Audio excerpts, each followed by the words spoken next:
Rich Mitch, I'm only doing this for you. But before I get into Watch Talk, guys, I need to hear about where the dragon soars. So let's listen to that clip and get into it, guys.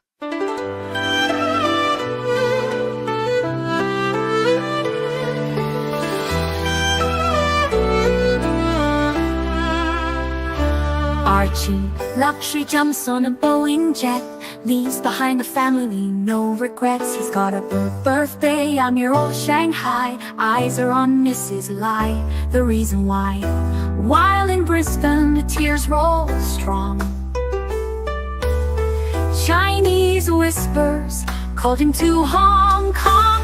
Pack up your bags and off you go. Leave behind the begging for the Luxy show. Archie flies where the dragons soar to romance Mrs. Lai until his balls are sore.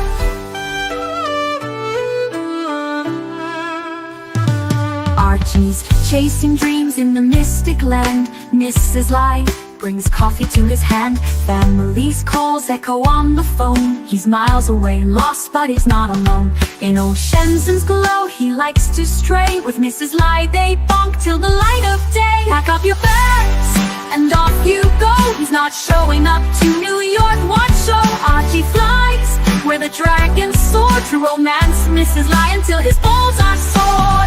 Though the tears roll down in Brisbane town, Archie's 3-inch dick flops all around. Celebrations in the neon night, forgetting home he's chasing new Asian delight. Pack up your bags and off you go. Leave the begging for the beach ball show. Archie flies where the dragons soar to romance Mrs. Lai until his balls are sore. Weeks later, Archie leaves his playground, comes back home, he's Brisbane bound. Comes up with stories that he's going bust, has to fool the punters to gain their trust. Pack up your bags and off you go. Leave the begging for the beach ball show. Archie flies where the dragons soar to romance Mrs. Lai until his balls are sore. Archie spent the punter's money, he's in a fix. Spins a story that he can't eat bricks. All the lonely simps believe his scam. Grab all their cash, shove it in his hand. Pack up your bags and off you go. He didn't bother with the New York watch show. Archie flies where the dragons soar to romance Mrs. Lai until his balls are sore. Comes on streams, he cries poor again. His mate 10 gives him $5 grand, maybe 10. Archie thinks he's a big swing dick, cause the punters fall for his tipsy shtick. Pack up your bags and off you go. Didn't bother with the New York watch show. Archie flies where the dragons soar to romance Mrs. Lai until his balls are sore. Welcome to the program. Welcome to the show, guys. This is the Archie Luxury Live channel and the Archie Luxury main channel, guys. I am your host for now, Patel Philippe. Archie will be on in about an hour and a half, hour and 20 minutes. I don't exactly know when Big Boy shows up, but I'll be doing some watch talk at least for that hour and a half for you guys. And as we always do, we're going to start by saying hello to everybody in the chat. 34 people joining me. Appreciate all the viewership, guys. First in the chat was our boy BCBC, always telling us it's pure shit.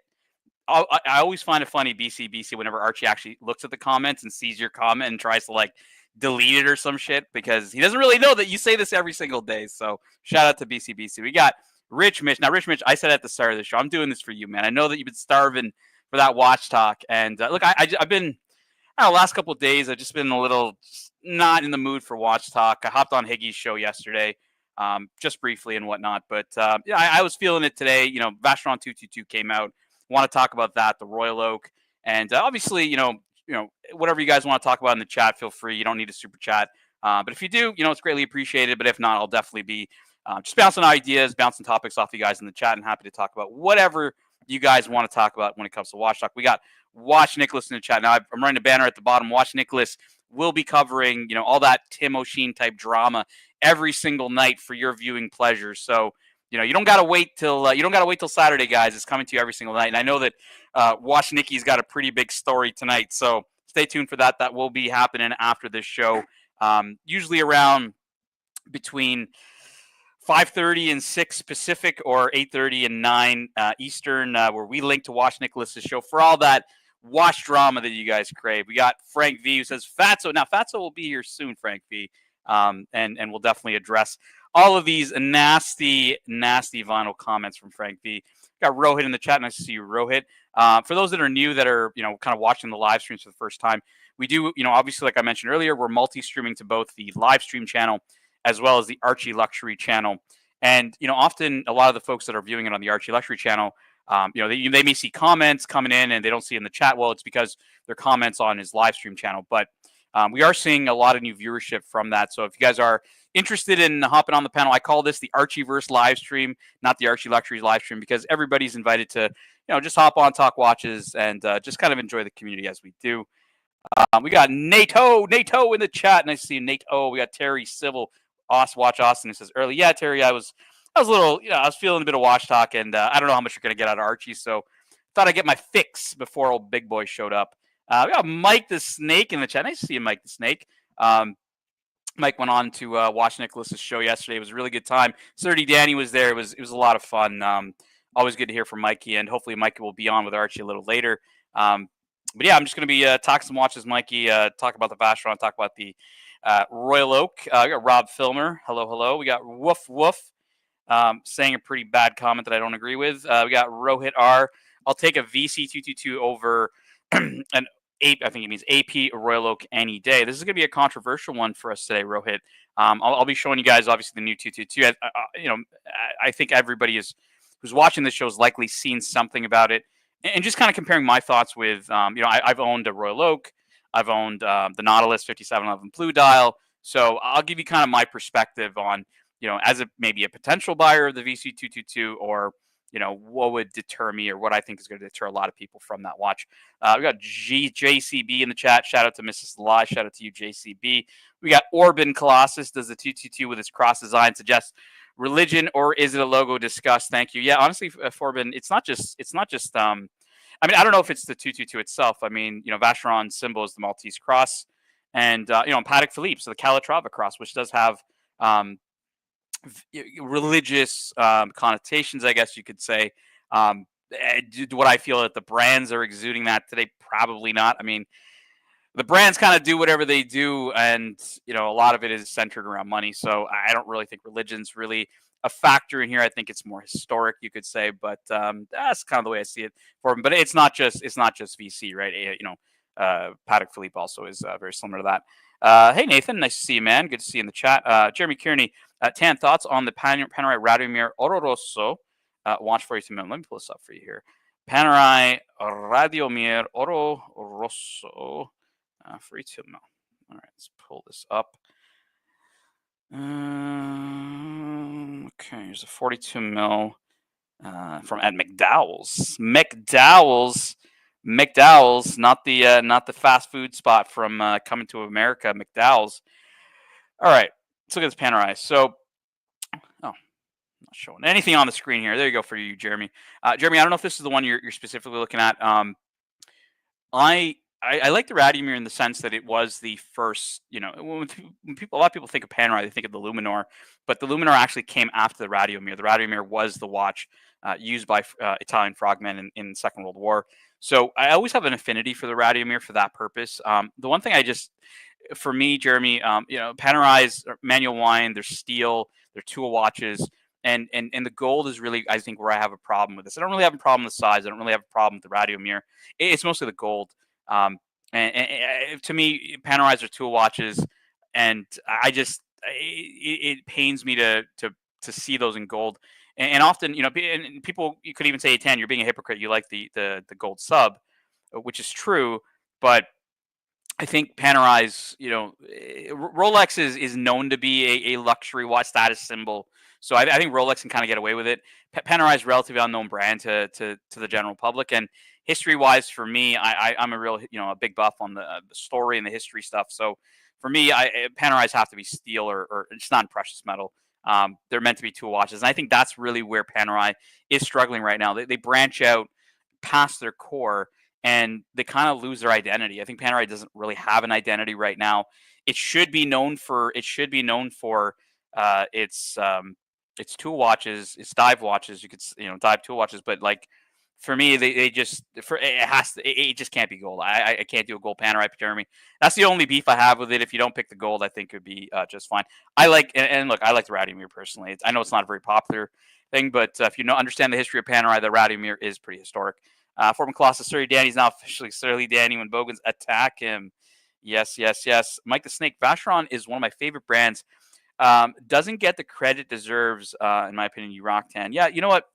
Vacheron is a tough one because in the Trinity, when we kind of think of the Trinity, Paddock Philippe is everybody is like, yeah, Paddock's in the Trinity, right? And AP, as much as people are looking at AP as a one-trick pony with the Royal Oak, it's still just a very highly sought after watch, and people kind of give it a pass and say, "Yep, Trinity." But when it comes to Vacheron itself, like it's a brand that is primarily dress watches. I don't believe Vacheron has a lot of depth to the brand. I think it's just it's a lot of dress watches. It's just not like the complications aren't that interesting. Like Paddock, who could say, "Well, we invented the perpetual calendar," or they were kind of the known for the world time. Like when Vacheron does a world time, it's not really that interesting.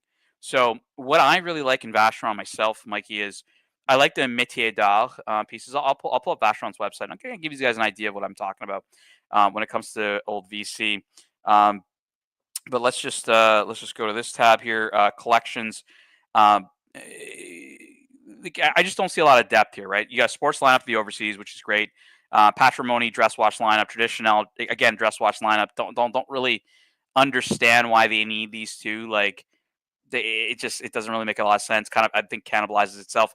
Historique one, a little bit different. I get this side 56. They're talking about more their entry level group here. Égérie is not where I think what most guys are going to be looking at, and then we can get into the métier d'art, which is really their art pieces, and I think they really shine here. I know that the kind of digital date and everything else is not for everybody, but for me, I think that their artwork pieces are just spectacular. These are very limited. Some are like 1 of 3, 1 of 5. But for me, if I was looking at Vacheron, I'd be looking at kind of this one. This is one of my favorite runs. This is their tribute to great civilizations. They're talking about the ancient Persian civilization. It's the line of Darius here. You can see kind of like cuneiform script on the dial, the lion. For anybody who's from Persia, from Iran, would know that the previous flag had this kind of like the lion on it and whatnot. So it is historic. It's just a really cool looking piece to me. And I just this is kind of for me what Vacheron is. And it's just a brand that itself has no real identity. And I think that's going to be very relevant to the conversation today about the 222 as we get into it. But I'm happy to see there's a lot of interest in the topic. JCP overseas over 222 fan club type 1. Look, I think that's the conclusion. Some folks are coming to. A lot of folks are, like Rohit earlier said, he would take a 222 over a Royal Oak even. Let alone an overseas for that matter. So, Frank V, I like the green dial rose gold Radomir matches with the Pelican M1000 found. But yeah, look, Frank V, they're good looking watches. Don't get me wrong. Like, if Jeremy Kearney wanted to buy that watch because he likes the look of it and wants the gold, like, yeah, that's the reason why it's not for me is because, like I said, I buy a lot of watches. I really get deep into the history of a brand and understanding their core. And for me, if it deviates from that or what I think is what the brand represents, it kind of I'll go to better brands that do what they're trying to do, at kind of that most top level. So I'll give you an example, Frankie. Like for me, I've owned Patek Philippe sport watches. I'm not the biggest fan of them because it's not really their core, right? Their core is the complicated dress watch. So when I'm buying Patek Philippe's, I'm really zoning in on the complicated dress watch. If I want a sports watch, I go to Rolex. I mean, Rolex is king. When it comes to sport watches, like you're not going to get better, right? You might get a better finished watch, from a Nautilus, but like you're not going to get a gold sub is a fantastic watch. It's probably, top notch in that sense. So for me, it's I stick to the core, and if I'm looking for a gold diver, like I won't be looking at Panerai. I'll be looking at Rolex in that sense. Nathan says, I focus on profitable way of collecting if I need to sell my collection for emergency funds. Makes sense.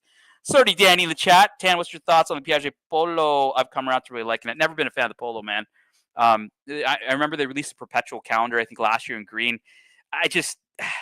for Piaget, for me, Danny, it's always been about like Piaget's always been kind of seeking that ultra thin watch, and we talked about it this morning on the morning show where Piaget's released an Altiplano skeleton cloisonné enamel piece. The enameling was actually done by Anita Porcher, considered the best enamelist kind of in the world right now. So I'm more of the Altiplano kind of thin Piaget type of fan. I don't really like their, and again, right, this is exactly the same as I was describing to Jeremy, right? Like, I'm not going to seek a sports watch from Piaget, right? I'm going to get a sports watch from Rolex. Rolex makes the best sports watch out there, bar none, point blank, end of discussion. So for me, I don't seek sport watches at other brands, and I encourage people to buy brands for their core, not for you just want to add, because most of the time, if you really think of watch collectors, Danny, are primarily just sports watch collectors. You should add that asterisk to I'm a watch collector. I'm a sports watch collector is really what they should be saying, because then they're like, well, look, I buy sports watches from all brands, whether that's Patek Philippe or Rolex or Omega or whoever it may be. For me, as a watch collector, I don't just buy sports watches. I have dress watches, I have sports watches, and I like to enjoy. I don't believe they're for different occasions necessarily.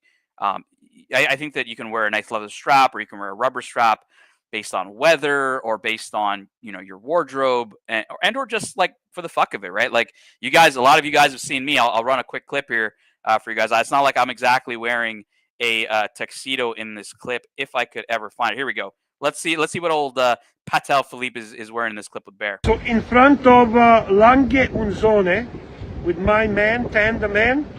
Yes, sir. And it's a triple split. Triple split. Look at that.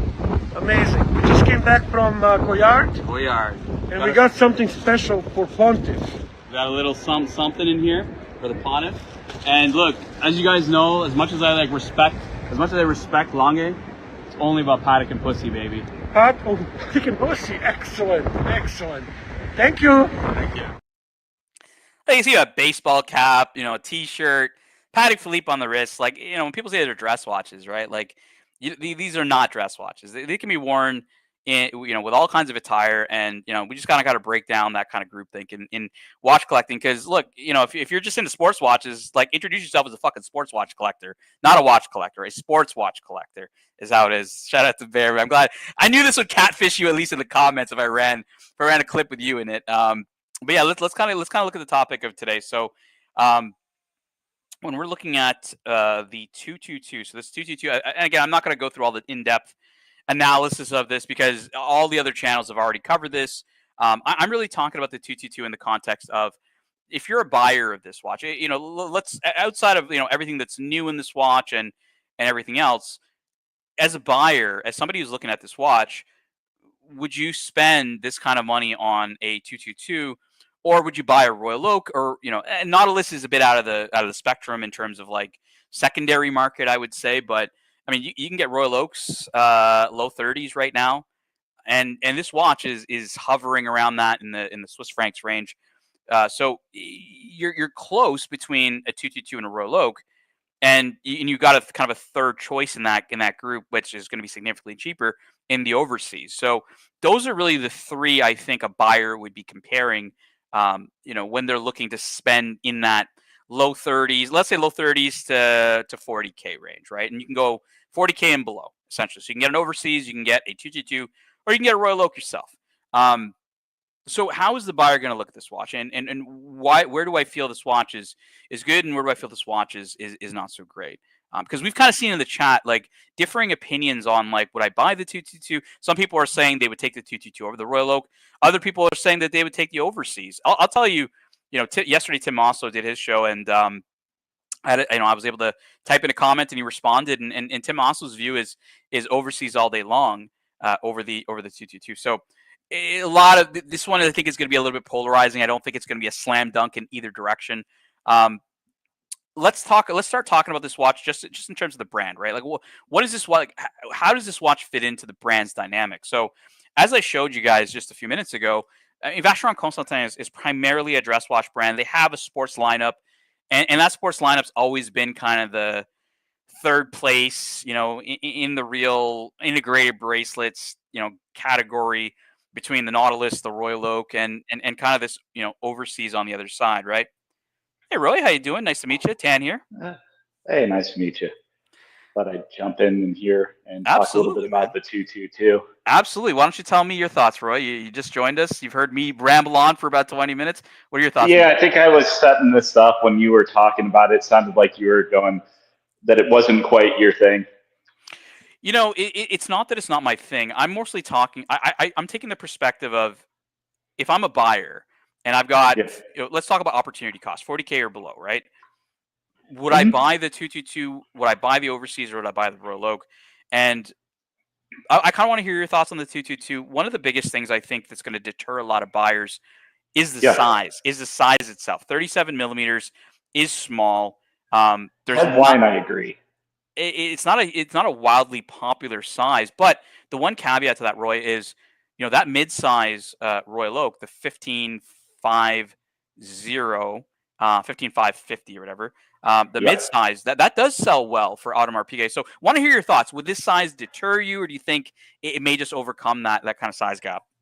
So I'm actually completely okay with it. I've worn like 36 millimeter Datejust and OPs and stuff that weren't mine, but were friends.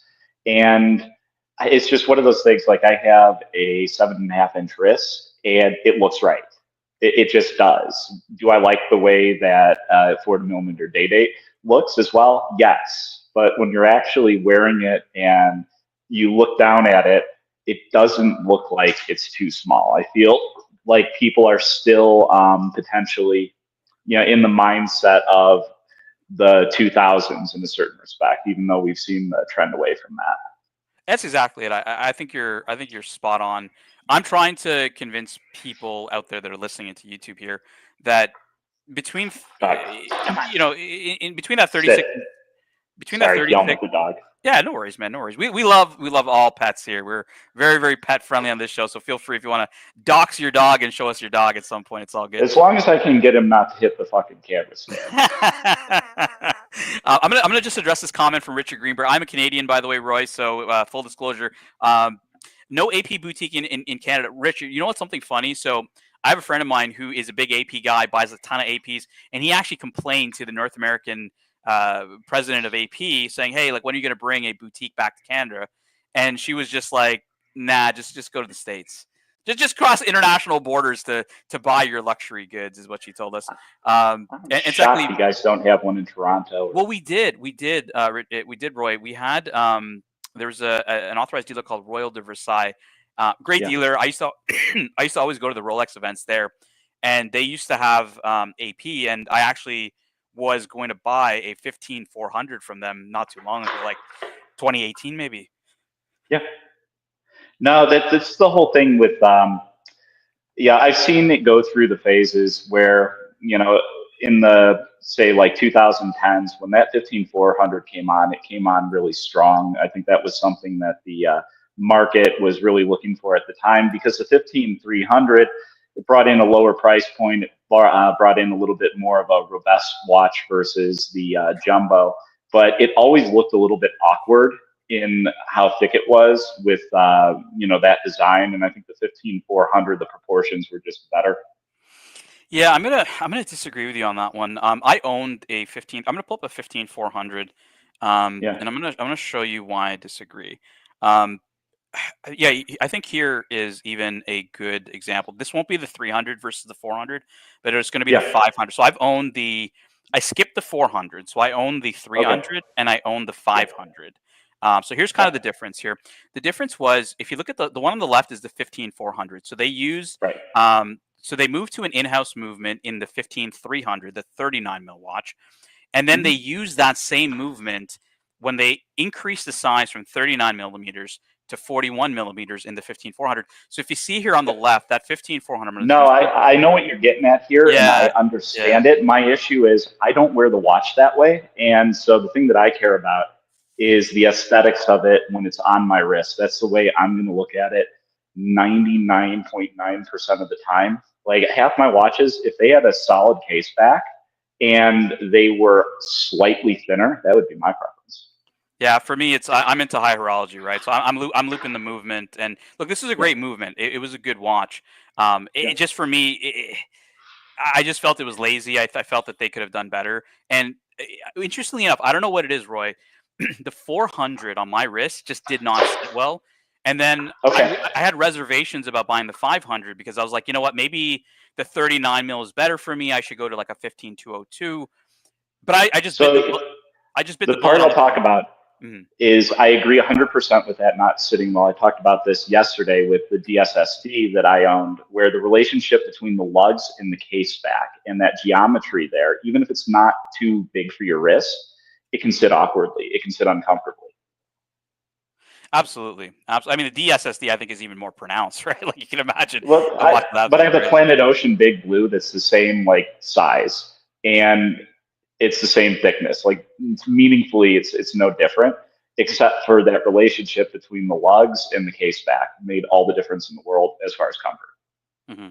Yeah, just for some reason the 500 ended up fitting a lot nicer. Um, Yeah.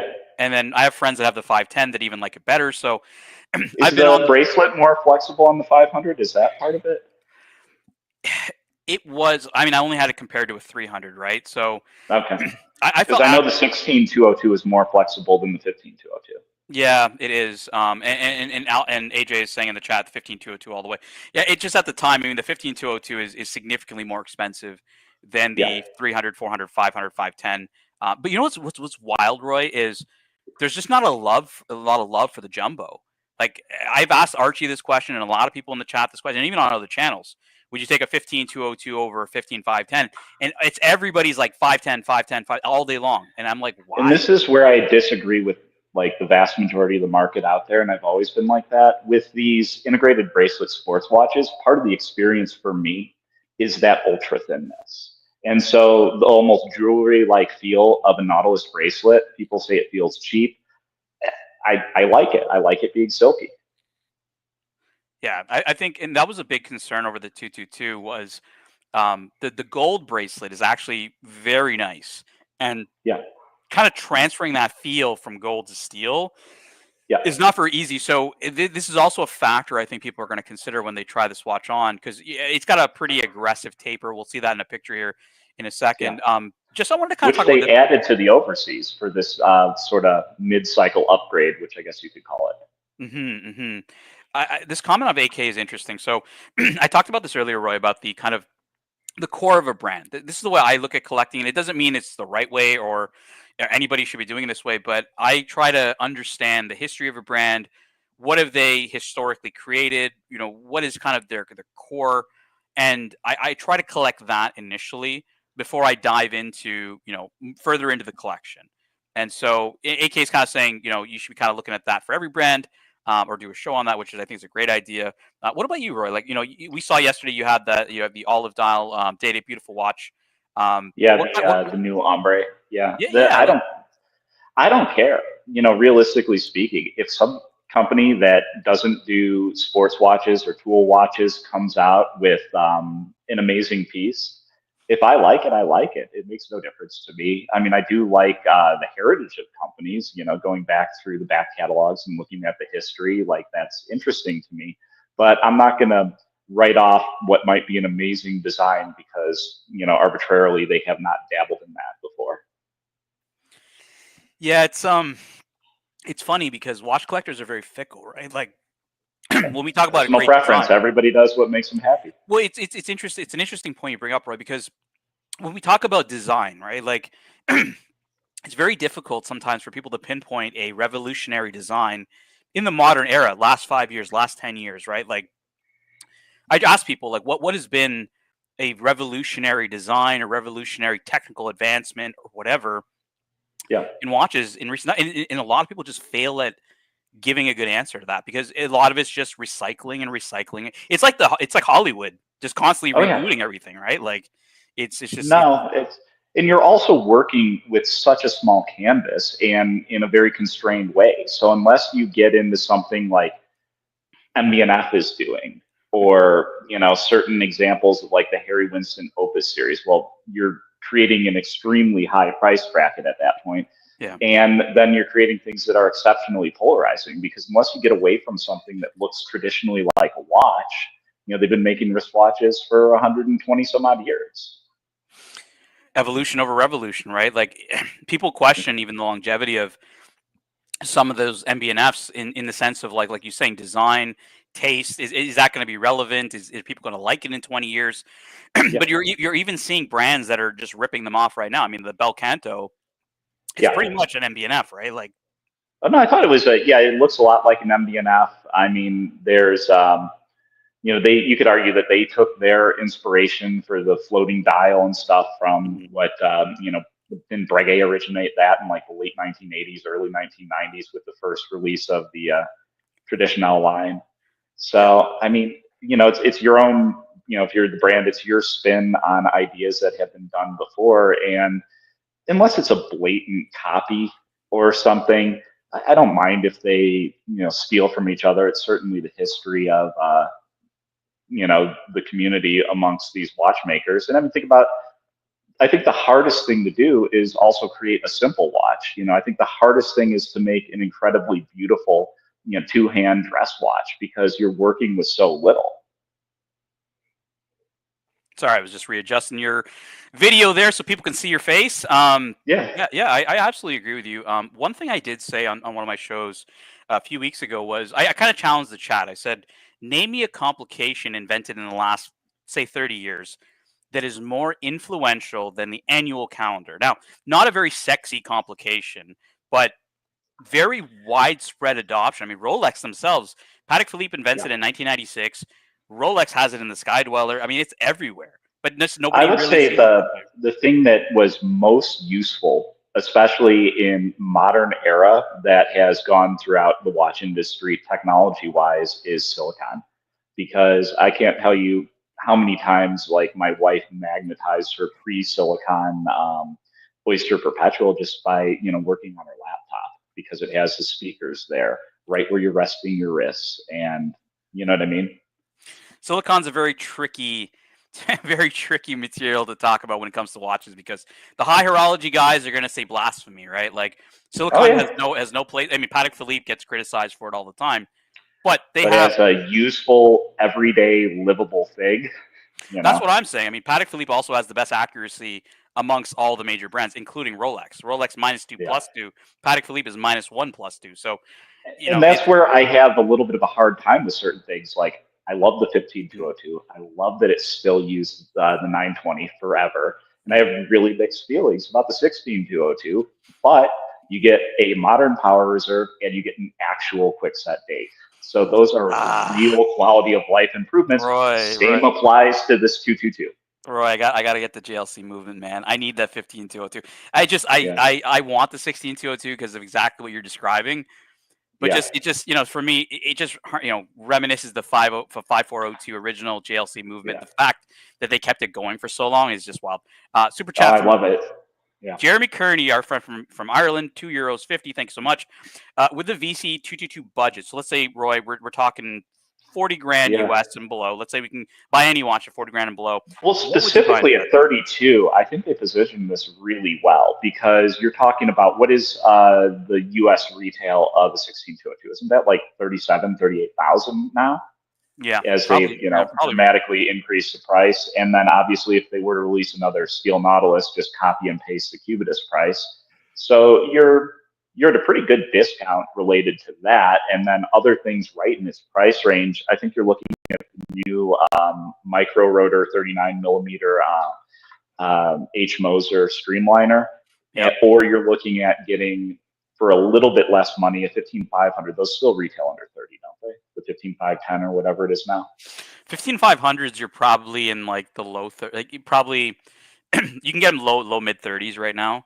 I'm just talking retail because it's so hard with the secondary market. Yeah, 500 is not. It's not current. I think you're thinking 510. I think they're like the 15510. I correct. Yeah, I think they're like low 30s as far as I remember.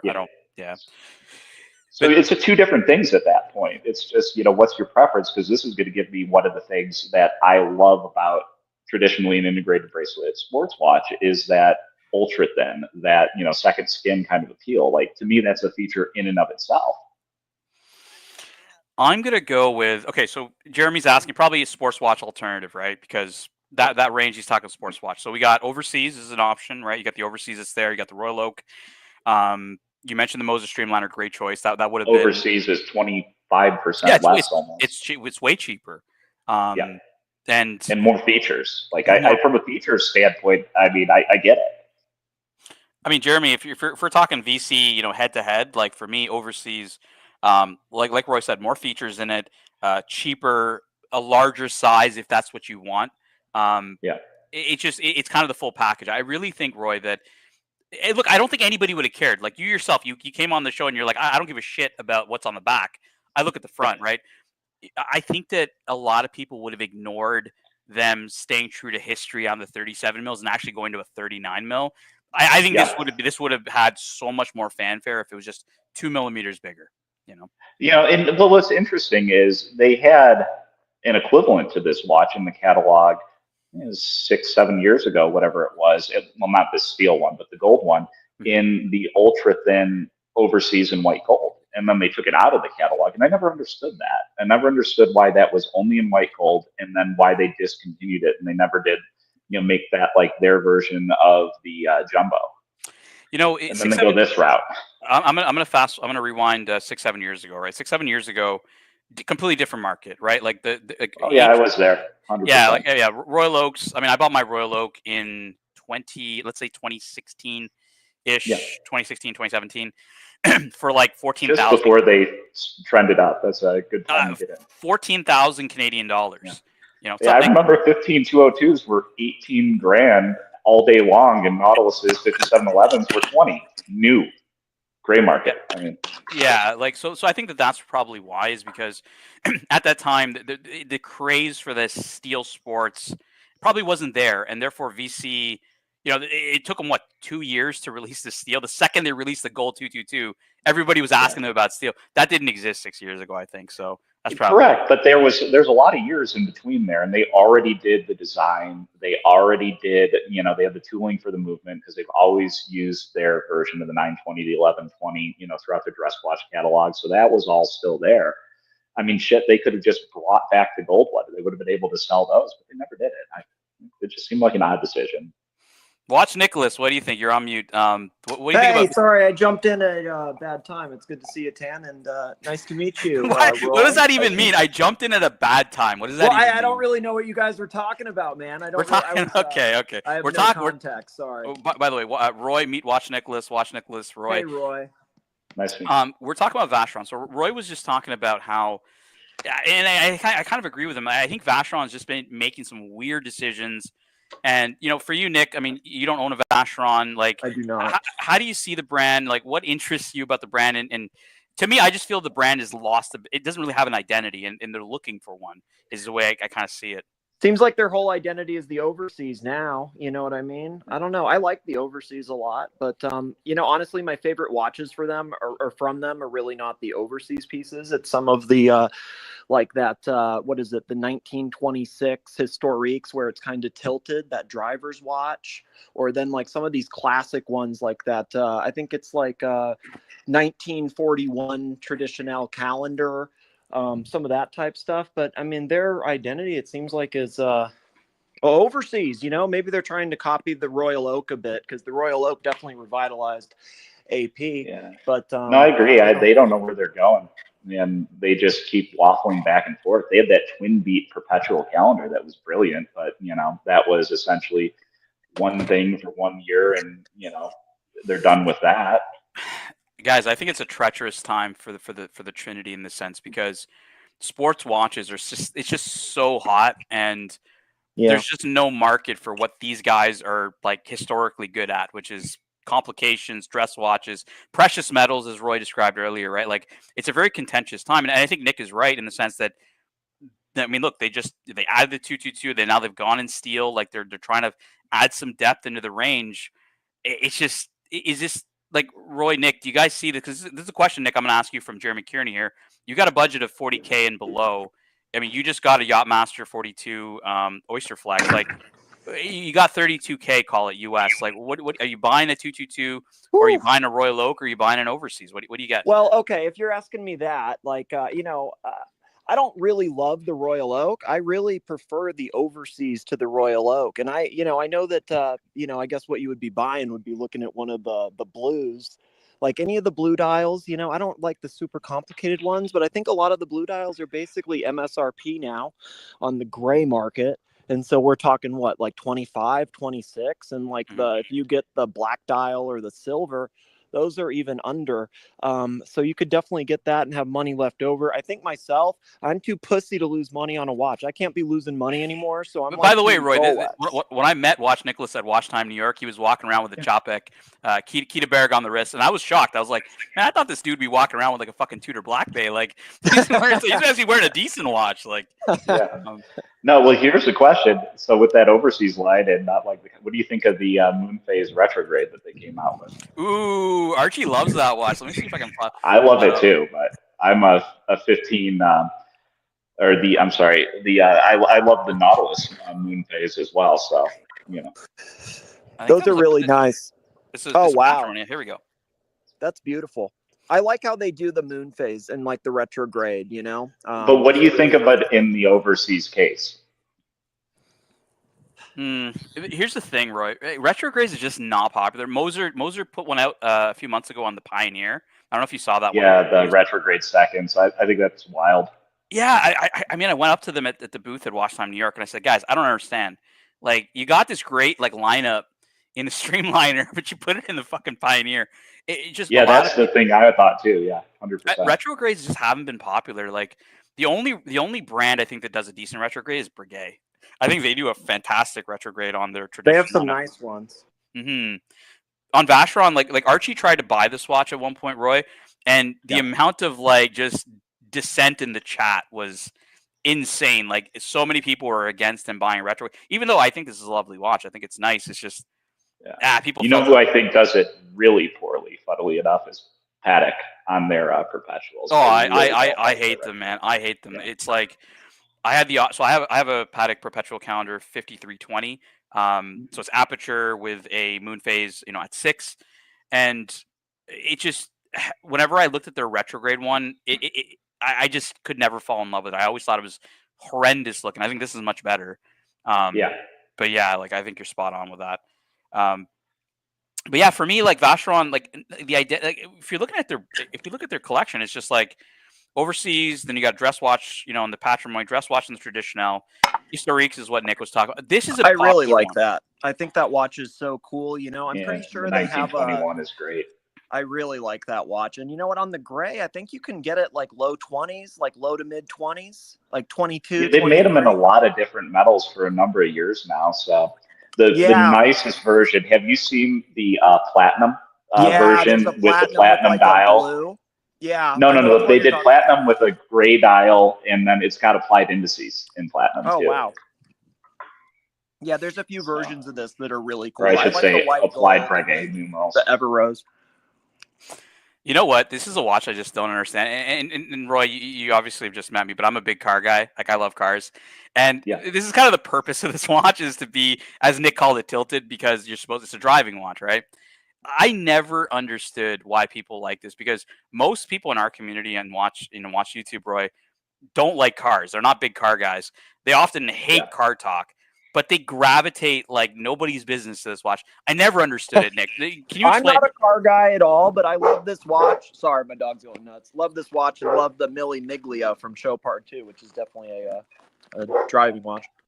I don't care about the association. It's a cool watch when you see it, and I mean it's beautiful. And that's all it comes down to for me.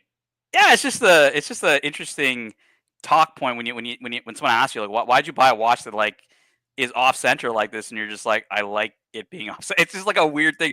Then you kind of have to explain to people, well, it's a driving watch and that's what it's for, and all this other bullshit, right? But like you said, people just like it because it's tilted, and a lot of people in the chat, Richard Greenberg saying, watch is beautiful.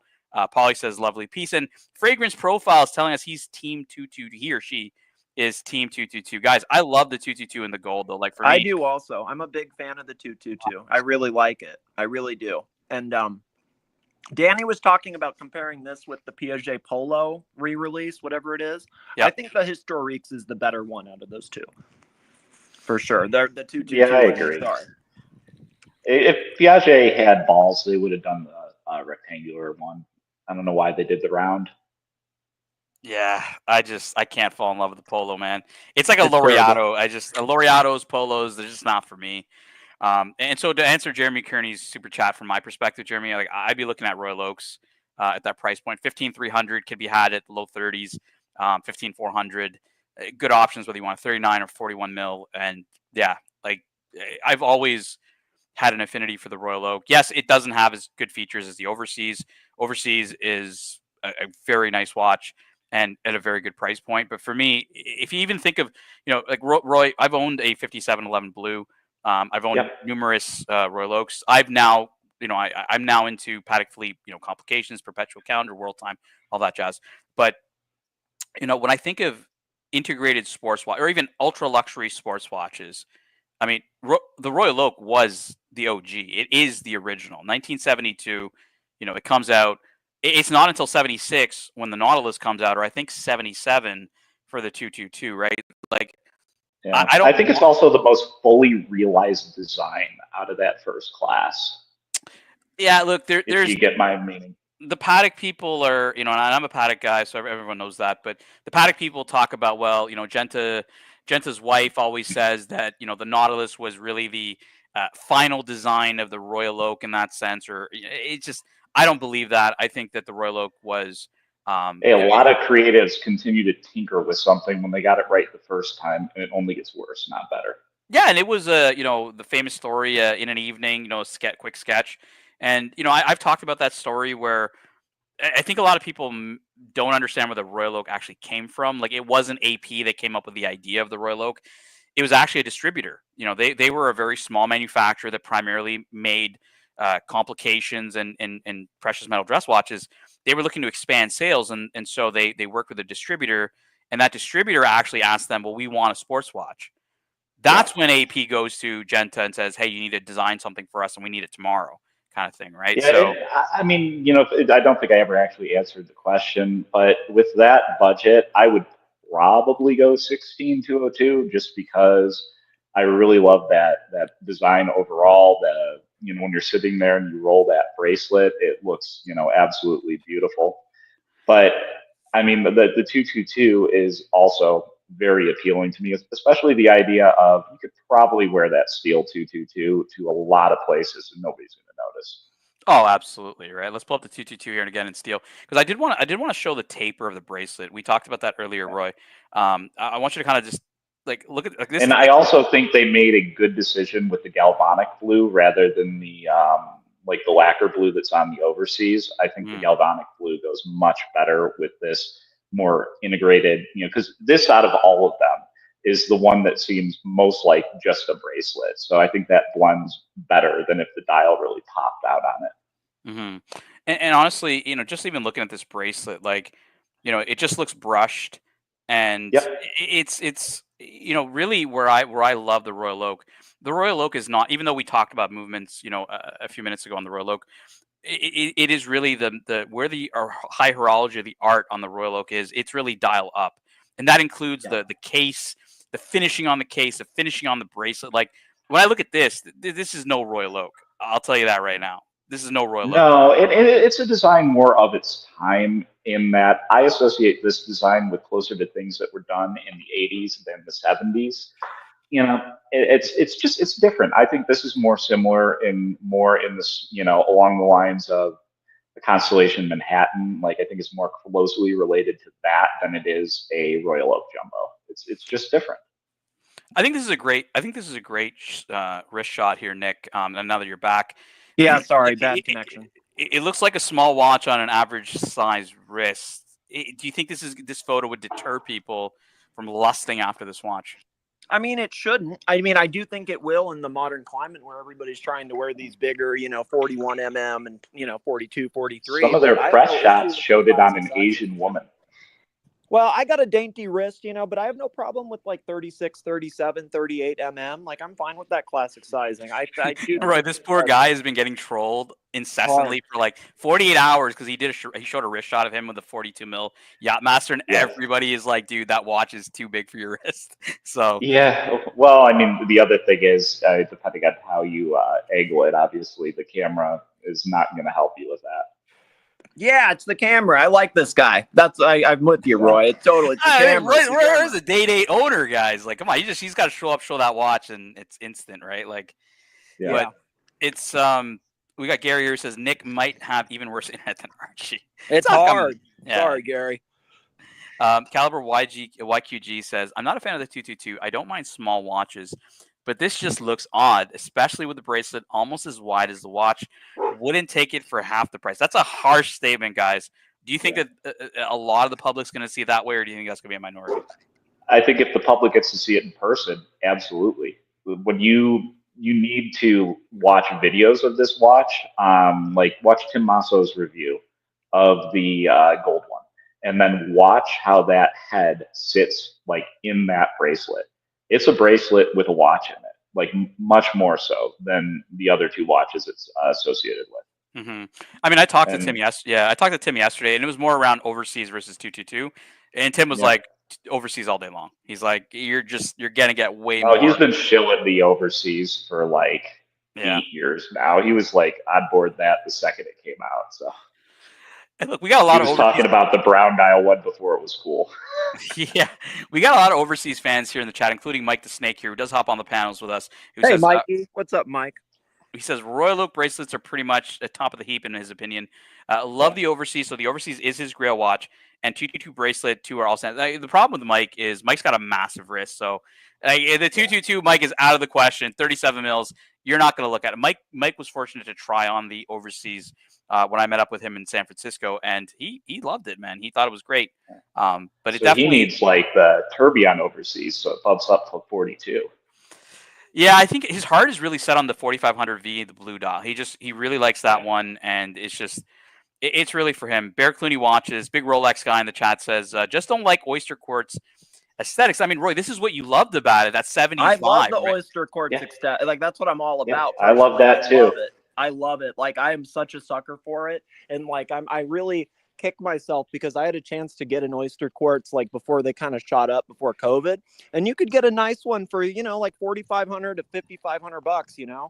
You might have kicked yourself eventually though, because I have heard that if you have problems with those movements, none of the parts or anything are made. That's true.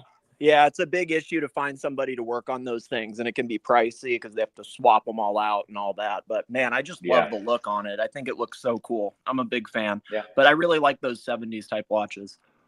Now, there's a guy at a jeweler by me. He has a two-tone one, and it is in amazing condition. It's so sharp. It looks like it almost just came out of the box. Lovely. We were talking about the dial, Roy. You thought this blue was really. I agree with you. I think it's spot on. I think this blue is. I think it would look weird with the lacquer blue. I don't think it would have worked. And look, they have. I mean, historically, they came out with a gray dial. I think they had a white dial version. They've had a few different dials. I was kind of surprised they didn't do the gray dial, but I like the blue. Yeah, Wake Ho asked one of the execs at VC in his video why they chose the blue dial, and he just said, "Look, like yes, we had a whole group of dials we could have gone with, but they felt that the blue really Or if they really wanted to do something different, they did do a salmon dial in the original overseas. They could have brought that back and put that in here for something different, and then just muted it a little bit, like not so much pop on it." I think they kind of the way they looked at it is they said, if we thought of what a 222 in steel looked like, first idea comes to mind is blue dial. Just like, let's say if we discontinue the Royal Oak for 30 years, right? They're not going to bring it back in a silver dial, or a rhodium dial. They're going to bring it back in the blue dial, right? So, but just like with the Nautilus, that blue today is so much different than the blue, decades ago. They have shifted it to be a more vibrant on, both. It's evolved for sure. You know what's interesting is I always felt that the blue on the dial of the Nautilus was dark. It was more grayish. They gave it like a greenish undertone to it in the late. Yeah, it didn't radiate in the light. There were certain lights that looked beautiful, but in low light it just kind of looked black. And so when I owned both of them at the same time. I owned the 5711 and the 15300 at the same time, and I just fell in love more with the Royal Oak. There was just it was just controversial opinion from me. I always liked the white dial more with the black and gold markers and hands. On the the contrast. Yeah, on the Nautilus. Yeah. Look, and honestly, there is a contingent of people that love it more than the blue. They feel the blue is overhyped, and it was my first Patek Philippe, and at the time I was not into the brand, and I did what everybody does. I go on the forums and I'm like, hey guys, which one should I get? And it was at a time. Yeah, it was at a time, guys, where like people would say, never get the Aquanaut. It's the poor man's Nautilus. You don't want that. I love the Aquanaut. Yeah. I like the Aquanaut, but which is foreign to me because back then you would have been in the minority. Like you would have been looked at as kind of the guy who couldn't spend in a pony. And the other crazy thing with the Aquanaut is the bracelet one always traded less than the one with the strap, and Patek used to be willing to sell you the straps and the clasp that went with it for, obviously a lot of money, but still a lot less than if you wanted to add the bracelet later. Oh yeah. For a time they would even sell you the green one if you had a steel. I like the green a lot. The green. Yeah, you used to actually be able to order that green strap if you just had a steel one for a very short window of time before they put the end to that. Yeah, I think that I really like the silver Nautilus. Not to cut you off, Tan, my bad. But the white dial, I think that one's really underrated. Yeah, I agree. And they also did the original release of the annual calendar Nautilus, I believe, was also the white. I think they did that dial first. Yeah, before they did the blue and the 5726. Yep, you are right. Look, it's never been the white dial and the Nautilus has never been popular. It's under-respected. I think it looks so good though. Like often, I mean, iconic white dial watches. Always comes to mind is the Rolex Polar Explorer 2. I don't know what it is about white dials. People just don't like white dials that much, and you never really see a lot of fanfare. Yeah, especially it's one of those things where it has to be just right. I think it's especially if it's a pure white and not an opaline. It's hard to make it really, come together. I'm thinking the only really hyped white dial watches. I mean, Panda Daytona, right? Yeah. I mean, that's the only one that I can think of. Whereas, blue, I mean, you can Nautilus, Chronomet Blue. There's so many of them, right? Like green, you name any Nautilus in green, you name the Grenade, you name the Hulk, right? Like there's so many of them. But white dials, very interesting how like just white is not as popular. But Roy and Watch Nicholas go against the grain guys here.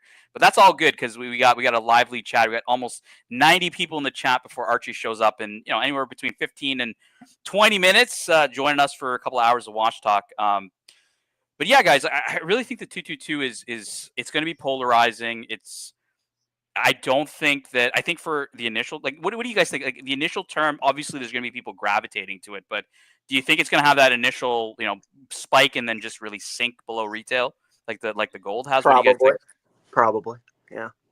Like Roy, I mean, the question is, what is their production? Because let's say that's exactly that's true. Let's say they were making. I'm just going to throw numbers out there that are not even close to true, but just because it's round numbers and easy. Let's say they're making 100 yellow gold ones. Now, does this mean they make 100 yellow gold and 100 steel, or does this mean they make 80 yellow gold and 20 steel watches? Like, how are they going to break that up? Could have a huge effect on the demand. Oh, we got DR Artifact in the chat. Nice to see you, man. He says, I will be buying a 222, fellow Canadian. Nice. Roy, what I heard in that Waco interview was that it is going to be a limited production. It's not going to be a highly produced watch. Now, I was always skeptical of brands that say that. Omega. Yeah, I don't put any weight in that just because they're right. They could only make so many of them. But again, the big deal is how you break that up. Like Omega, right? The 321 Ed White is not a very popular watch right now. I'm on the list at my AD. I'm number one. I've been number one on that list for years. And like the AD is run by friends of mine. So they wouldn't bullshit me about this kind of stuff. And, I just keep asking them, have you guys seen one? And they're like, no. And I went to an AD in Toronto, dear Artifact. I went to Loro in Toronto a few weeks ago. Asked him the same question. Have you guys seen a 321 at all? And the guy's like, no, I've seen multiple Snoopies, but never that. So it could be, Roy, that it's just a very, very limited production piece, and therefore that would definitely spike up, Yeah. No, it's funny. Like, I don't know when you got on that list, but I remember when the Ed White came out, you could definitely get those easily. My small AD, you know, in my town here, they had one, and I was one of the people they called and asked if I wanted it, but I'm not a Moonwatch guy. So. Yeah, I think in the precious metal one, maybe people had seen it. It was the steel one that I was looking. I don't know if yours was the steel one, but in No, Canada, still. yeah, in Canada, it's very, very hard. We don't get a similar supply that you guys get in the United States, and I know Bear Clooney is also on the list of his AD, and he says it's the same for him regarding the 321. They haven't seen it. Do your artifacts? Snow Castro just doesn't want you guys to have luxury goods, I guess.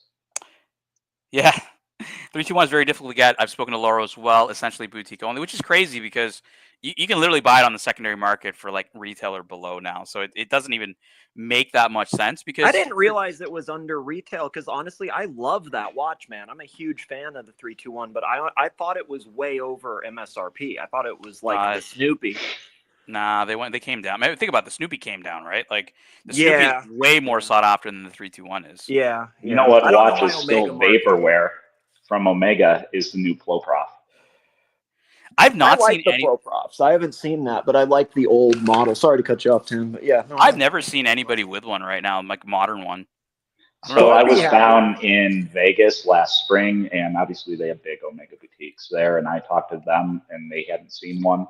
I talked to the Omega dealer here, and I mean, they like Omega sets them up with like 200, 300 watches, so they're pretty, you know, well-stocked dealer. They said, you know, they haven't seen one. They did say that one of the Omega reps that came through, he was wearing one though.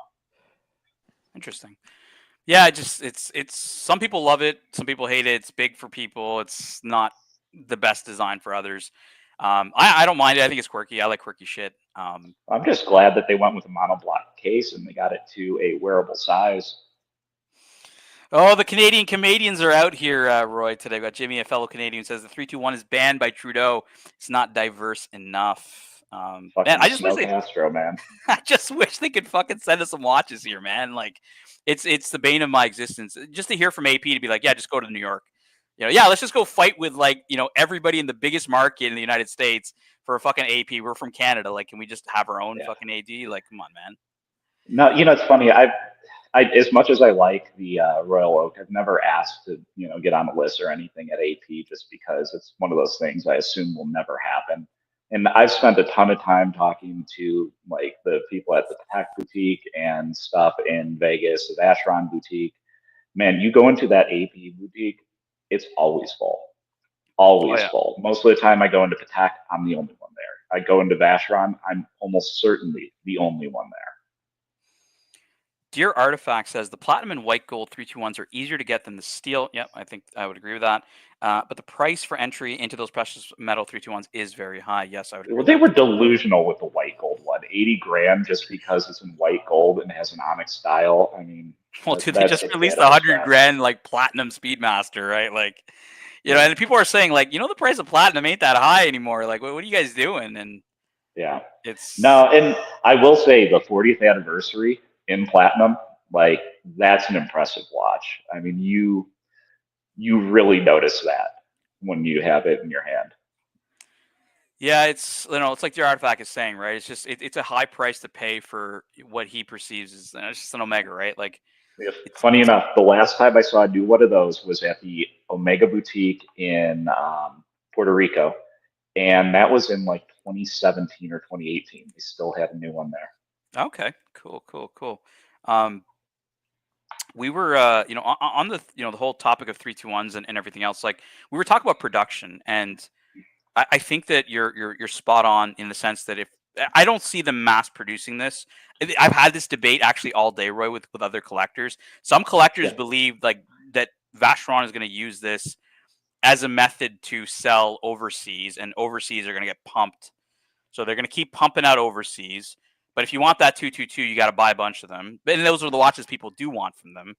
So I don't think how many people are playing this game anymore. You only get to do so many years of that. I mean, how many, you know, different Vacherons do people want to take that, you know, they're going to then take a 50% hit on if they stick them in the secondary market after getting the watch that they finally desired.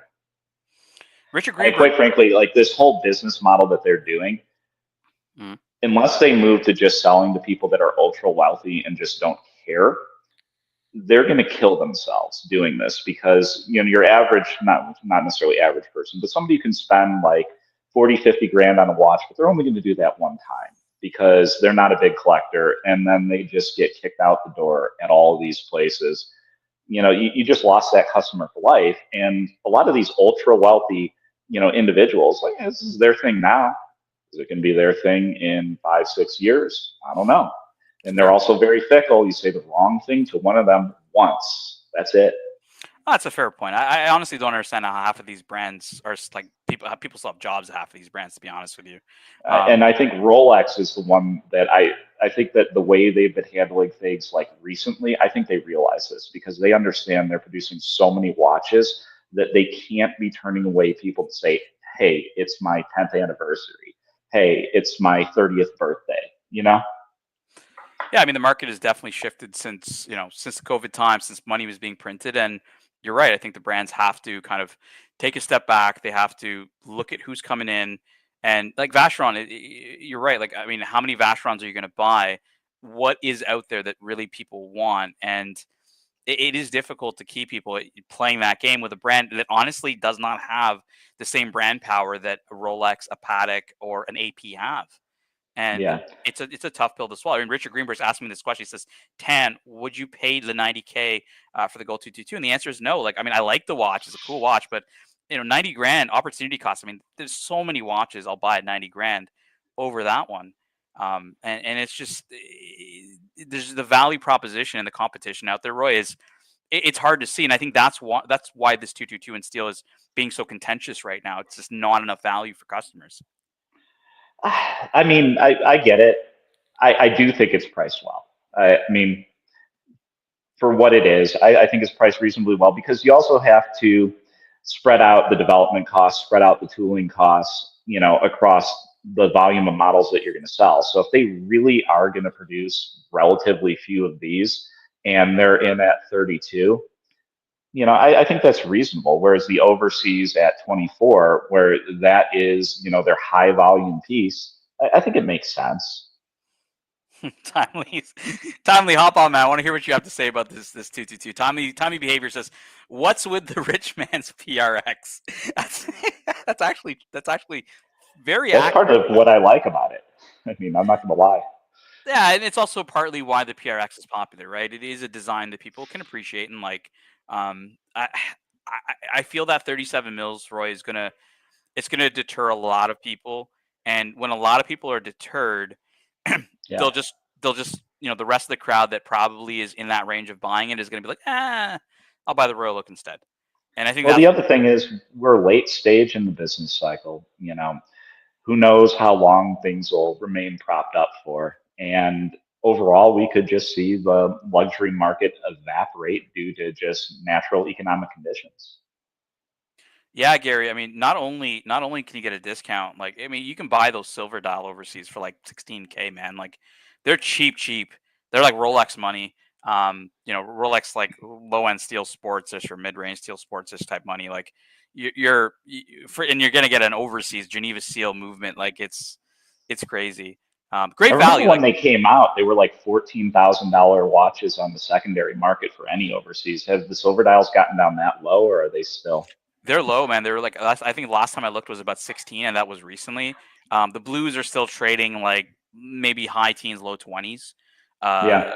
So it's just difficult to not see the value in the overseas when you're looking, like you said, you feel it is priced, and I agree with you, right? Like if you're comparing retail prices, but you know, a Cubitus real price that you're actually going to pay for a Cubitus is well over MSRP if you're buying from the AD because they're just not going to give you one right off the rip. That's one that I'm curious to see if it stands up because, I mean, anything that sports from Paddock in the short term is going to get really pumped.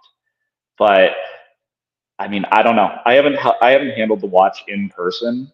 It's just the whole thing leaves a sour taste in my mouth, just in the respect that they tried to say, "Oh, we spent like 5 years designing this," and blah blah blah. If they would have said, "Yeah, it's a square Nautilus. You know, we wanted to do something that was a little bit bigger, and this is the direction that we went," I'm like, "So be it." But you know, don't try to sell me something with this that just isn't true.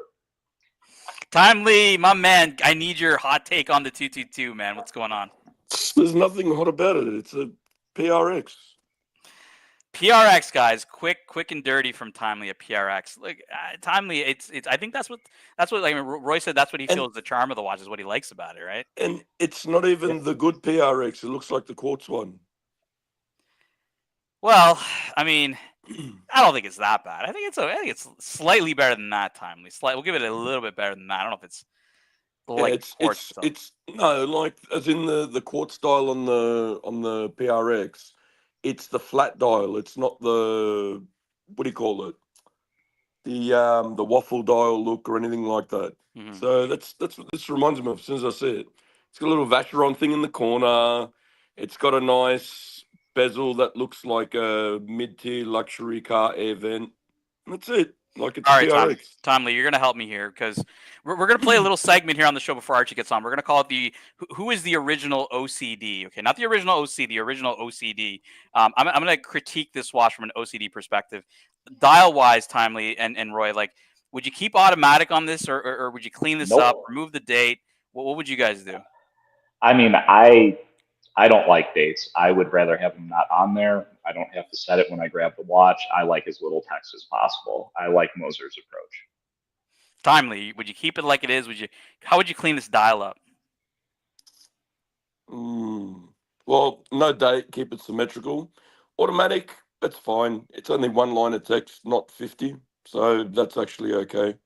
It might add some balance. It's when there's the bottom having 3 or 4 lines of too.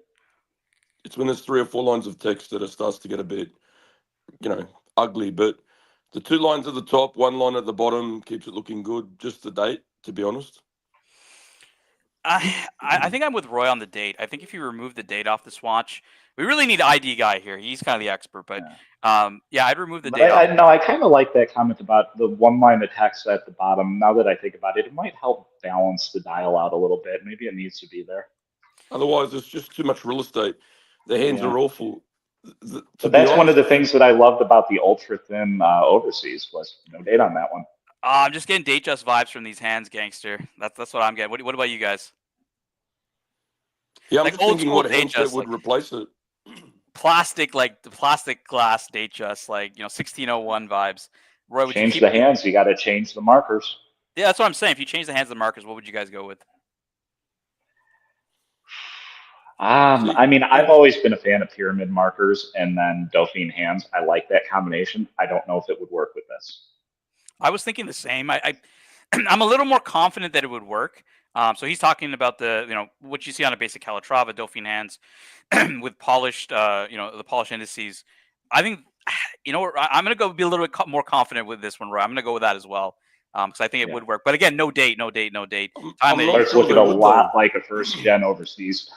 Yeah, I know. And that's not a very popular one around here. So, Timely, what do you think? The Dauphine hands would actually go that well with it, to be honest. You know what? I know Roy said the same thing, but I'm going to be a little bold here. I'm going to be a little Thierry Stern here with you guys. I'm going to just say let's fuck it. Let's do it.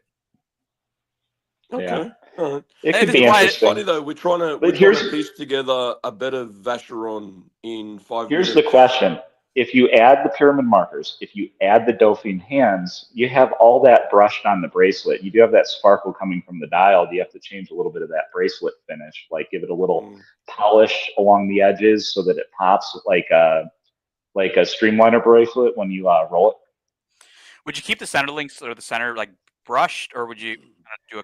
I'm just saying on the bevels, on the edges, because the streamliner bracelet is mostly, it's all brushed. It's just that bevel, Yeah, Bear, I said this. I said it's 1601, like plastic Rolex date just hands. Like, that's exactly what it is. That's why Gary was like, those hands need to go. Like, but we're struggling, guys. Help us in the chat as well. Like, Roy started it with a Dauphine hands, and I agreed with him, and now Timely says we're both fucking stupid, and it would look dumb. So tell us in the chat what you guys think. It wouldn't go with this because this is a sports watch, and Dauphine hands are more for a dressy piece, right? So it's like throwing big, 20-inch chrome rims on a fucking Rolls Royce, like an old school Rolls Royce or something, won't fit. Jimmy's comment, he goes, Timely, to compare this to the PRX is just wrong. The movement, the finishing, come on. I get it. But when you look at it, the aesthetics of it, I'm not talking about the movement. great. The movement's fancy pants movement, but you don't see that from the front. You look at it, and this just says to me, PRX. You got to admit that that's a plus if you're walking through an airport somewhere or you're in a city center and you look down and you know what it is, and then it makes you smile, but you don't necessarily have to worry about attracting attention in a place where you're not confident of your surroundings. Nice to see OP Jeff. He says, why no second hands? That would drive me crazy. But then Tap comes back with second hands are for the working class, and therefore Vacheron is not needed on the 222. Would you guys prefer a seconds hand on this, or is it just clean this way? No seconds hand. It doesn't bother me, to be honest. It's fine. Yeah, I think that I don't think it needs it. I think it's very clean this way. I think it's I think it just works without the seconds hand. Again, I do agree with everybody that the hands indices need to get changed. I'm not a big fan of this automatic. I know you guys are like, hey, it gives a bit of, not a lot of nothingness down here, but I personally, I'd get rid of that, get rid of the date, clean it up. To be clear, I like the hands and indices. I was just saying if you change the indices because the hands match the indices, you got to change the hands. So. All right, the chat is telling us that this watch needs a seconds hand. I mean, seconds hands are popular with everybody, so I get it. But why does it?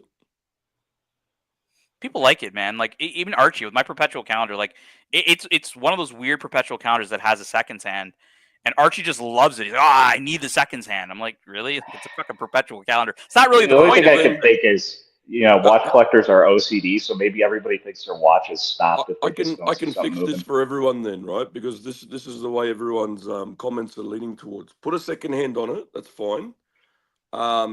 Leave the date window, and then underneath automatic, put Powermatic 80, and that should fix the whole watch. Yeah, this is an interesting one, Jeff, because I thought I was kind of one of the only ones in the world that actually cared about the seconds hand, for accuracy or whatever. And so OP Jeff says, and I'm taking it this way, OP Jeff, so maybe I got this wrong on what you mean, but I enjoy the seconds hands because I love seeing how dialed in the movement is. Mr. GMT, nice to see in the chat, who says a second hand brings the watch alive. No, I think people want to have something moving on the dial. I think that's clear. Just like and there's certain subset of collectors that say, okay, I'd prefer not to have the date, but if you look at the volume of watch sales, clearly that's a minority opinion. I think for a handset too, I've been thinking about it. Something like the pencil hands on the Omegas or something like that, where it's a thicker hand and then at the end it points off. Yep. Something possibly like that rather than dolphin hands or whatever, because this is leaning more towards a sports watch, not a dress watch, right? Being stainless, being in this configuration, this is a sports watch look. It's interesting because I could even see this as a dress watch too. It doesn't have to be a sports watch. Like, yeah, it's on a bracelet, but this watch is also quite small, quite elegant. Like I think it could also fit that kind of, because like Bear said, I just noticed it's like it's got Datejust hands. The Datejust itself was a quote unquote sports watch, but is primarily looked at as a dress watch today. I consider my Day-Date a sports watch. Yeah, so some people do, right? Some people do consider it a sports watch. Archie himself, I think, considers those lineups, at least at one point when he was doing his YouTube stuff, was saying that the Datejust and subsequently the Day-Date were originally sports watches. But it's like convincing people today, Roy, that the Reverso was a sports watch. Like, well, we also muddy the term sports watch by including tool watches. Like a Submariner is not a sports watch; it's a tool watch. So the whole concept gets confused. Like I consider a sports watch to be something that's on a bracelet that can be worn every day, looks good in shorts, in a t-shirt. That's where I think a sports watch actually lies, is it walks that line.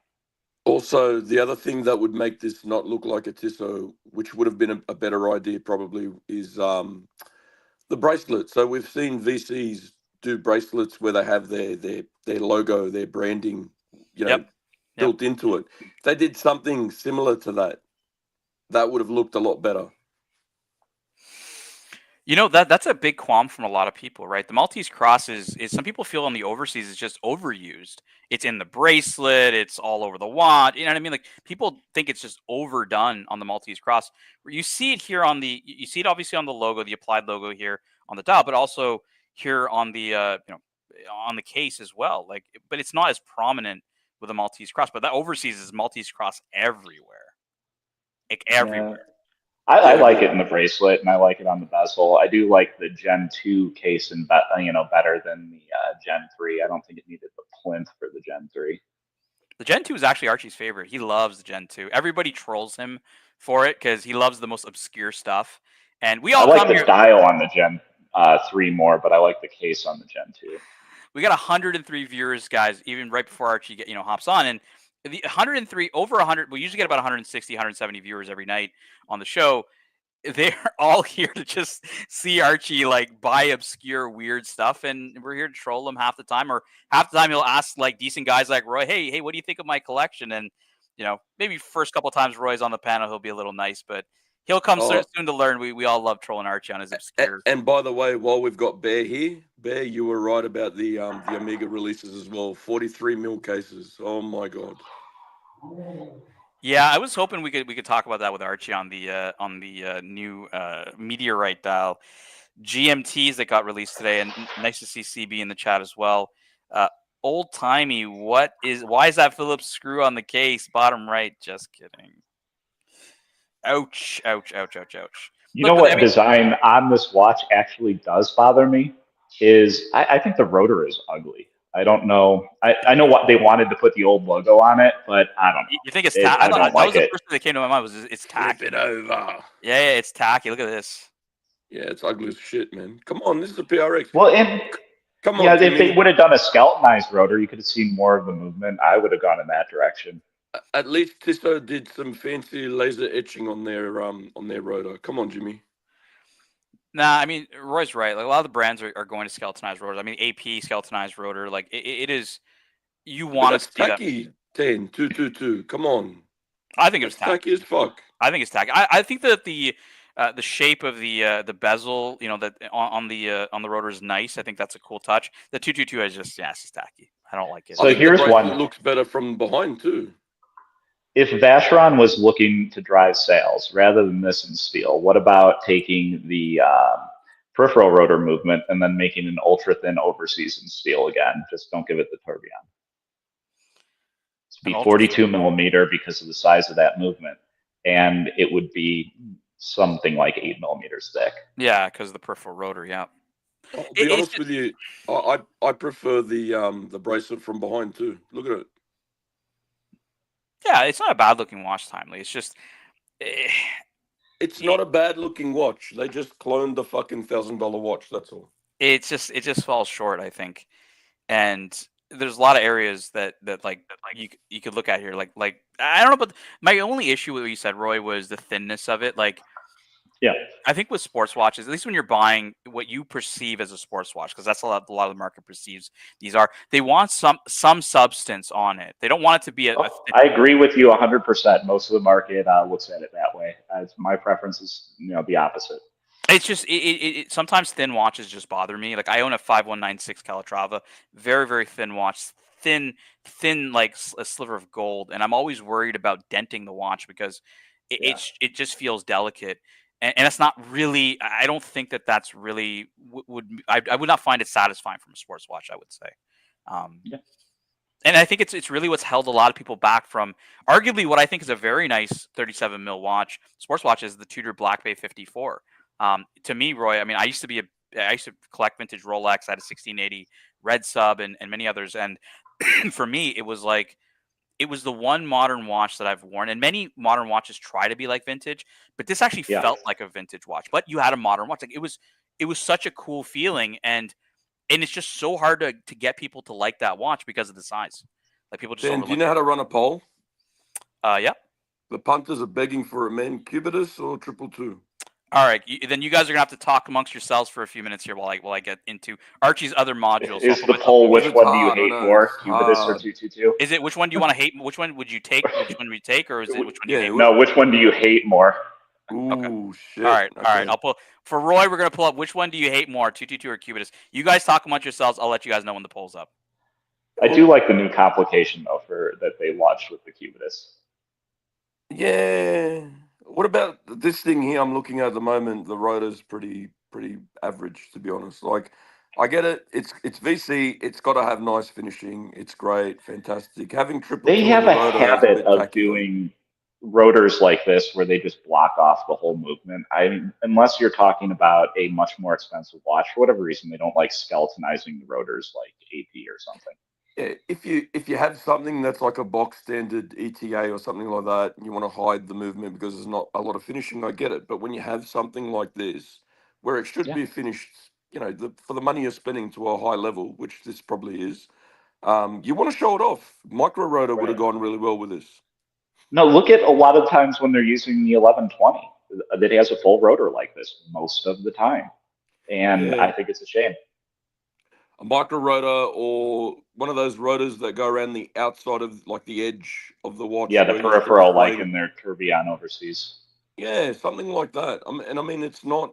It wouldn't be overly a lot for VC to do something like that too for this I don't particular. think they have a micro rotor in the catalog. I could be wrong, but I don't think they make one. Well, maybe they should invest in one if they don't, because it's a bit of a shame. Like Well, the you thing have that I a don't get is they invested in the peripheral rotor, then they don't use that much. Like, I don't get that. well, the watch itself, if you look at it from front on, Yeah. again, like I'm not going to make the Tissot joke again, but the case itself, it's very striking, angular. It's all about aesthetics, pleasingly look at me kind of thing. And then you turn it over to the case back, and all you're seeing is a bloody rotor. Like if you're going to continue with that theme, have a Mhm. beautifully dressed movement and show it off. Don't obscure it. Mikey, the Cubist is getting hammered in this poll. We've got 17 votes, and it's getting closer, Mikey. But the 222 seems to be winning and the least hated amongst these two. Wow, I'm surprised because the And cubist is bigger, isn't it? well, I'm not really surprised because the aesthetics of the watch are quite pleasing, right? It's a good looking shape, and it's that Gerald Genta kind of feel look that everyone kind of wants. So You, you, I'm not surprised that the Vacheron's winning out of these two because the Cubitus is an ugly fucking duckling. It's just Yeah. it's just more of a which price point do you want the most if you were given one, I guess. Like Jimmy, you want to know what's funny about this is I have access to like the Elite Horology channel, which is Higgins's channel, and often when I want to do that and troll vote, I go into his account and I start voting, and he gets pissed off because sometimes he's around and he wants to vote, so try to use the account, but I've already voted with it. So there you you you go. But you should not be voting for me. That is true. That is true, Mr. Higgins. 28 votes, 68% saying Paddock Cubist. We're going to come back to that. Mike the Snake on the panel. You've been listening to the show, Mikey. I'm going to pull up this Vacheron for us. Mike, it's a small watch, 37 mils. I don't think this is in your ball, in the range for you. Yeah, no, I've been listening and watching, and what I have to do, like for discussion's sake, is take my big wrists out of the equation, okay, and look at the watch just as it is, and as it is, I like it. It reminds me a lot of the AP, where the integrated bracelet just seamlessly transitions from the case into the bracelet. There's no cutoff at the end of the lugs, and then the bracelet begins. It's just a straight line. And I like the taper of the bracelet. And I'm a bracelet guy. So, like all of the bracelets that stand out are, in my favorites list, like the overseas, like the AP Royal Oak bracelet, which is, probably one of the top nicest looking bracelets. And this bracelet and the Moser bracelet, I love as well. I'm just a bracelet guy. And I also, in discussion, I agree when somebody says I'm a collector, it's almost like people argue that California should be split between Northern and Southern California because they should be two different states because they're such different places. And you say you're a collector, and Patan brought this up earlier. It's like, are you a sports watch collector or are you a watch collector? Or are you a dress watch collector? I think It's like, I think one of the things that makes this look a bit funny to me as well is with the bracelet, the links. If you look at the center links, they're rounded off a bit, whereas everything else is very straight, angular, very in your face. If they did that a bit more, less round, more angles to keep with the theme of it, I reckon it'd look better. What do they do with the bezel then? Because they have the round scalps on that. Yeah, well, this bezel looks like the version 1 overseas bezel a little bit, or like a jumbo bezel. It's not as prominent as the version 3, which only has 6 Maltese cross points, on it. Mike, do you feel it's overdone on the overseas? Because I hear that complaint all the time. No, not at all. I like that they just ran with the whole Maltese cross thing, and even into the buckle, and it's everywhere, man. Like it's all over that watch. Yeah, and hey, man, if you're gonna go with a theme, fucking run with it. Don't half-ass it, right? In my opinion. Big question for you, Mike, is you're a huge fan. You said your Grail watch is the Blue Dial Vacheron Overseas Gen 3. Same money or similar money Roy and I were talking about earlier. Even the Vacheron's much cheaper. The Overseas is much cheaper than this 222. Your money, $32,000 US, Mikey. What are you taking, 222 or Overseas Blue Dial? Oh, Overseas Blue Dial.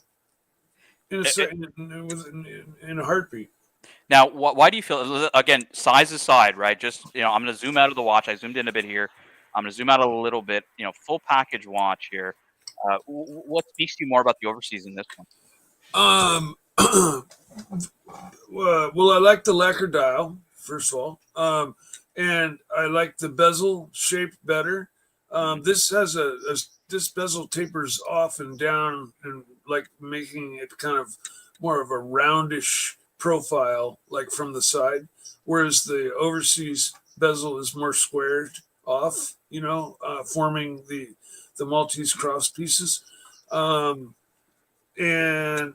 the bracelet, they're both outstanding. But I haven't seen. I'd like to see the bracelet on this, but I also have to agree with you. The 222 rotors kind of bland, tacky. And when you were talking about what was that type of rotor? Peripheral rotor. Peripheral rotor. Is that where the gears are on the outside ring of the? I've seen rotors. Yeah, it doesn't go to. It doesn't have anything that goes in the middle. It just goes right around the outside, and then it's geared on the outside. Correct. Yeah. Okay. That's a peripheral rotor. I think that's a pretty cool trick. It's pretty neat to see that. Look, to be honest, they could have just squeezed a micro rotor in with a bit of design work on it with a Vacheron logo on it in the corner, and it would have been just as fine.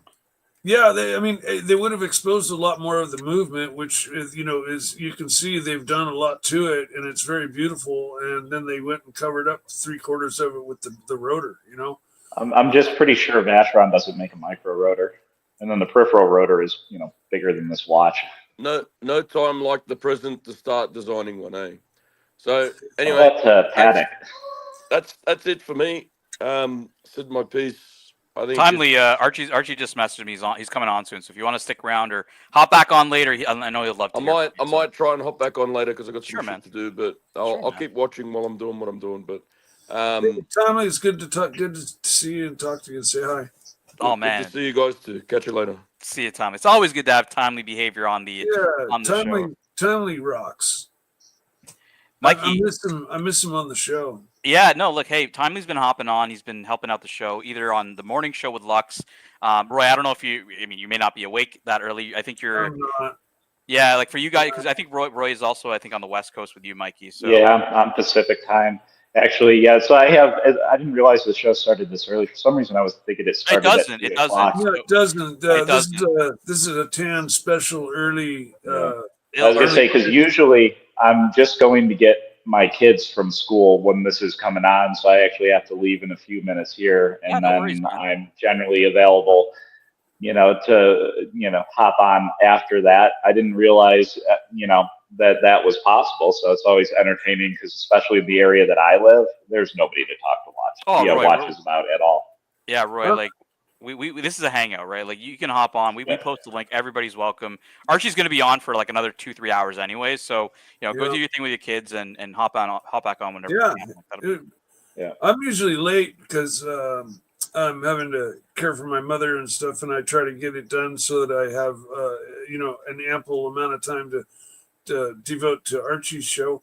But my car got eaten by rats. They made. And he's not just saying any car, Roy. He's talking about a fucking Porsche 930. No, not that car. My little Nissan Cube. Well, Jimmy in the chat said You'd be they're surprised how many times I've heard of that happening. They like those wires. Mikey, they do. Jimmy in the chat literally told everybody that the 930 has like a rat's nest in it. That's not true. No, it doesn't. Jesus. No, not at all. In fact, I go to great lengths to make sure that doesn't happen. I was wondering, I'm like, how Mikey, the fucking Porsche Turbo, you letting rats in there? Come on, man! Like, no, the Porsche Turbo's inside in the garage. The little shitty Nissan Cube is parked outside, and that's why. You park a hot car outside in the evening, and they all run up in there to stay warm. I've seen your Cube. I met you when you had your Cube, right? Yeah. It's a neat little car. It's a great little car. But now it's going to cost me, or either buy a new car or $4,000, unless this other shop can fix it for. That's the problem with chasing that kind of wiring issue. Is it's almost not worth the value of the car. Here's the thing. I towed it to the dealership, and I said, can I leave it here for a day or two? And they were like, yeah, no problem. And as I was leaving, I told both the owner and the salesman, I said, I authorize no work to be done to this car. Don't touch this fucking car. But is it okay if I leave it here for a day or so? They're like, yeah, no problem. Then I go move it to another shop, and they hand me a bill for $219 for all this diagnostic work, and they give me a quote for $4,000 with a detailed listing of the rat's nests they found, the broken wires, all the thrown codes. They basically tipped their hand because they shouldn't touch that car at all. They had no authorization to touch that car. No, I can go through stories of shady things that dealers and whatnot have done to like friends or my wife, and yeah. Oh yeah. Well, so just wait, Roy. Thanks for jumping on. You had a good credibility. Can you block your ears for a sec? You're new. You're respectable. Block your ears for a sec. Listen, you might, you stupid fuck. You got a problem with rats, you get a few fucking cats in the fucking car. Stick your hunting cat in the fucking car. That will solve your rat problem. Stick a cat in the fucking bonnet, you stupid fuck.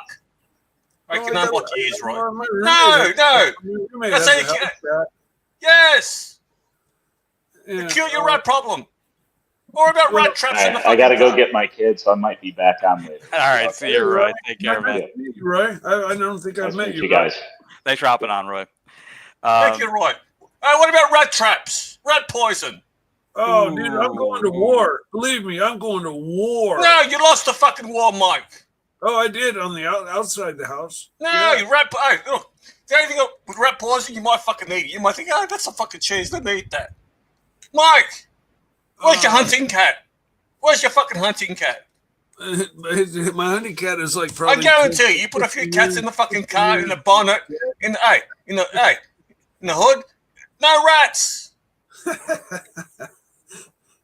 Mike, are you not worried? Well, I think you should be more worried about a mechanics lien. So you're saying because you're not going to pay these guys and they've done all this work, right? They could put a mechanics lien on your Cube, right? Stick the rat in the fucking sauce. Hey, stick a can in the fucking sauce pipe. Look, you're not thinking. Hey, outside the box, outside the Cube, Mike. What the fuck? Did I scare off Roy? First of all, they don't have the car. Nah, Roy had to go. I took the car off their lot, so I don't think they can put a lien on it without having it in their. Yeah, Mike, I just don't get it. I'm thinking here. When did you realize you had a rat problem? What? When did you realize you had a? I live in a walnut orchard, dude. It's like there's it's not a rat problem. It's just you have to like coexist. Let me tell you something. I'll tell you what I did, right? I had a mouse problem, right? I got rat traps, poison, didn't fix it, right? They were smart with the fucking traps. I put cheese in there. They were fucking smart. They took the cheese, they didn't trap them. So I go, fuck this. I bought I got big rats. I'll tell you how. Hey, Mike, shut the fuck up. I'll tell you how I solved it. You can't give me advice about rats. I solved it.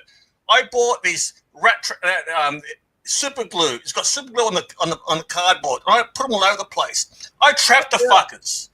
As soon as they went on, it's illegal in Australia to fucking buy that. I bought lots of it. I fixed my problem within 3 days. I probably caught about 30 of them. Yeah, well, I don't have that problem inside my garage or inside the house. It's outside where I park my. You weren't proactive. How can you let the rat?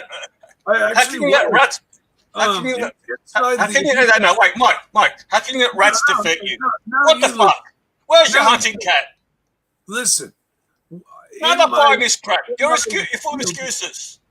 In my cube that I park outside, if you pop the hood, inside there is glued in the engine compartment rat poison, hot glue gunned to certain parts of the inside of the engine bay where I found nuts and walnuts, shells and stuff. But don't you know when it heats up, when rat poison heats up, it's not poison anymore?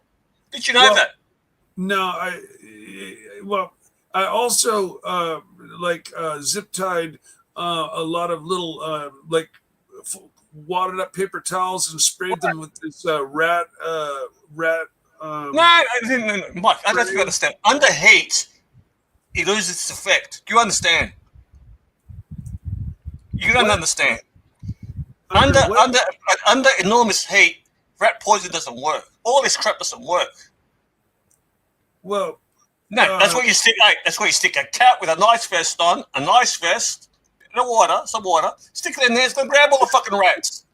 Okay, man. All right, I'm going with the classic Porsche. No, what the fuck's going on here? I'm going to the cat store tomorrow. Okay, I'll go to the cat store and I'll just say I need a rat cat, and I'll buy a rat cat. I mean, he's not entirely wrong, Mike. Like, if you do live in an area like with amongst a lot of rats, you said you had this problem before. Having a cat. You bought washing me here, Tanner. You bought washing me. Did you get a haircut, Tan? No, I didn't get a haircut, actually. No haircut. I heard Curly got a haircut. Did you get a haircut? Yeah, I didn't see the show, but I heard about it. No, don't cut the crap out. Of course you watch the show, you hear about it. Don't give me this OC crap. I watched I watched a minute. You watched it, 5 minutes of it, yeah. Yeah, of course you watched it. Right. So we showed Curly with his fucking hair. Next day, he didn't go to the barber. The barber came to him, but he doesn't leave the fucking house. Turns his camera on. He had his hair done, his skin done, he moisturized, exfoliated. Ooh, he's got a I heard he got a pretty nice mic as well. Like Curly spent the 10 grand to. He looked good. Basil says Curly looked great, so shout out to Curly. And you know what the funny thing is? No one jumped on the panel. He's on the island. Look, Watch Nicholas had a fucking banging panel yesterday. We had 4 panels. Mike jumped on, and we made over. How much money did we make for you, Mike? Oh, like more than I. $220. Nick. Yeah, it was amazing. That got out of control. It's a show of appreciation for Mike the Snake and what he's done for the Archieverse. That was awesome. Nick organised for people to super chat. He got over $220 and he paid the Google tax.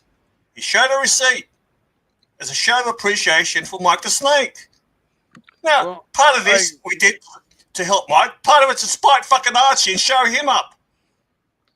Well, because he doesn't receive anything here, Tan. What the fuck's going on? Nark, you're 10 minutes too early with this. We gotta wait till Archie chops off. No, I'm banned. I don't want this to happen on Archie's It's okay, show. Mike. No one's gonna. Don't worry about it, man. Don't worry about it. We're just having a bit of fun. Archie said, when he did agree to pay me, he kind of said it kind of in an offhand way. Mike, look, Mike, the way I see it is he should pay you. You do a good job for the show. You bring. You were shamed in paying you, Mike. That doesn't count. Pavel but donated you know what he $100. said? He goes, "Okay, but this is going to change everything, Mike." And when He's he said fucking mind that, fucking you, Mike. He's mind yeah, fucking you. No, Mike. It's like having a fuck buddy, right? You have a fuck buddy, right? Then she wants to get serious. He's fucking you. He's fucking around with you. He's what changing it. I don't want is for things to change the way I am on Archie's show, and I don't want to You're a be fucking beholden doormat, to Mike. him. And so I told him, "Fuck it, I don't want to be paid. I just want He things mind to stay the fucked you. He same." mind fucked you, right? This is a guy that has fucking gynecologist Well, put so cream fine. on his fucking cock. I Did you don't see it? mind. I don't Did you mind. see I'm our happy. business I'm today? happy to You're jump on and just support Archie. Okay, that's my No, when you main. come to watch Nicholas, you get money. A show of appreciation. You made $200 in 15 minutes. You spent countless hours of fucking Archie for a fucking pizza. He's on the Here we phone. go. He's on the phone. Here we go. He's on the phone, Narc. 10 minutes too early. We gotta wait for Archie to come on to piss. No, I'm boycotting Archie. This doesn't count. Look, that's why I said you were blaming me. I'm like, he booted you off. I didn't boot you. I let you on today. No, you're collateral damage. Yeah, you're like, fuck you, Dad. I'm like, what the fuck did I do? Like, what can you Pavel, it always No, happens. you're collateral damage. This is a freebie here. I think Pavel was collateral damage. This poor guy gets fucking banned on Curly. He donated $100 to Mike. Did I he? think it was Shout out to Pavel, man. That's good. Patrick and Nick paid the Google tax. Pavel, $100 for fucking Mike the Snake. And what does fucking Arch do, the fat fuck? He mind fucks him. Oh, our working relationship will change. If you get paid, you'll be an employee. What the fuck? And Yeah, Mike bought that shit. Damn, seriously, you should talk to fucking Arch. Was Mike the Snake is the glue that keeps this Archieverse together. I would agree with that 100% actually, and I do think he should pay Mike. But yeah, it's on Mike, right? If Mike wants to really do the job that Archie wants, which is probably the dungeon, you know, it's a tough gig, Narc. It's a tough gig doing that full time. Yeah, I don't want to run a dungeon show, and I like the position I'm in at Archie's show. Wait, what position are you in? Do you get paid? You came and watched Nicholas. How much did you make in 15 minutes? $220. Yeah, but that was just like you said, it was done for a number of reasons, not 100% really part of it was in appreciation for me, but the other no, Mike. Let's be honest. Motives. There were other motives. Mike. That's a shtick, you stupid fuck. It was 100% sincere. I was doing a shtick, and you bought it. We did it as a show of appreciation. Oh no, and I realize that, and I thank everybody from the bottom Mike, of my heart. I'm just going to say something to you, Mike. So when I met Mike in San Francisco, we were at the Chinese restaurant, right?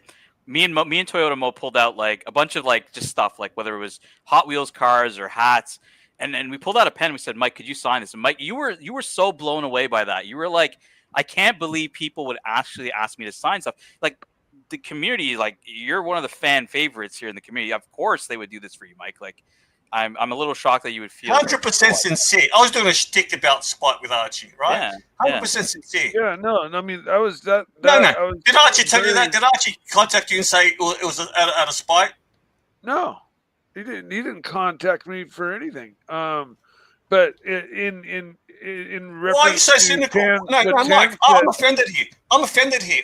Why are you so cynical here? Well, I'm not cynical. What are you talking about? about? No, you said we did it out of spite. Despite Archie, I'm offended. No, I didn't. I said you just said it. Did you say no? it? I said you guys. You just said that half the people donated to spite. No, it was a shtick. It was a shtick. Okay. I can retract that shtick. Okay. You said it. I didn't. You agreed with it. You could have pushed back. Why didn't you push back? I don't know. Listen, I was just on the show just to say hi, and then all that started going on, and it just was a big whirlwind, and it kind of got out of control. And then I had to just say, look, stop. I'm not accepting any more money. Anything else goes to Nick, because this was Nick's show, and it's not but he's the one that messaged me. He's the one that messaged me and says, look, we should get together some money for Mike. Yeah. What's my idea? It's fine. It got to the right level. Mike, like understand. Let's understand the timeline, right? Like you and I were talking about cars over text, and I was like, hey, we're hanging out on Watch Next. Why don't you come by? Right? You had this wasn't planned at all. You literally were just like, yeah, sure, fuck, I'm free. Why not? Right? Hopped on, and then Nick was like, shit. He was like, you see him in the chat. He's a big fan. He was like, fuck, I want to do something really nice for Mike, for helping me out and coming on the show. Right? So like huge amount of appreciation for you last night, like Narc was saying.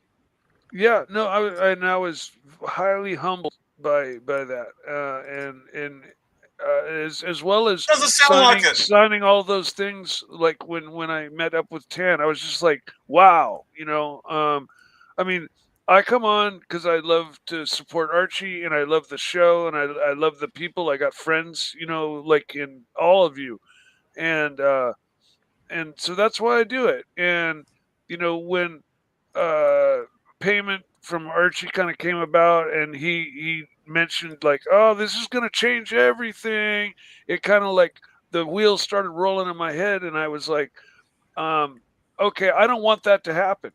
And so I said, Archie, nope, stop it. I don't want pay. I want things to stay the same. Don't pay me anything. I'll take a pizza here and there, and we'll just keep things the way they are. And that's where I left. He bought a $3,000 pen. He bought a $3,000 pen to doodle. What the fuck, Mike? Don't be a doormat. We made 200. Hey, wait up a minute there. Let me tell you something. You know what? Can I share a secret with you? I actually got that as a gift. Put cream on your cock. Yes, cream on your cock. I got that from a gift, okay? I got that gift. I got a gift. Let's just mute him for a minute there.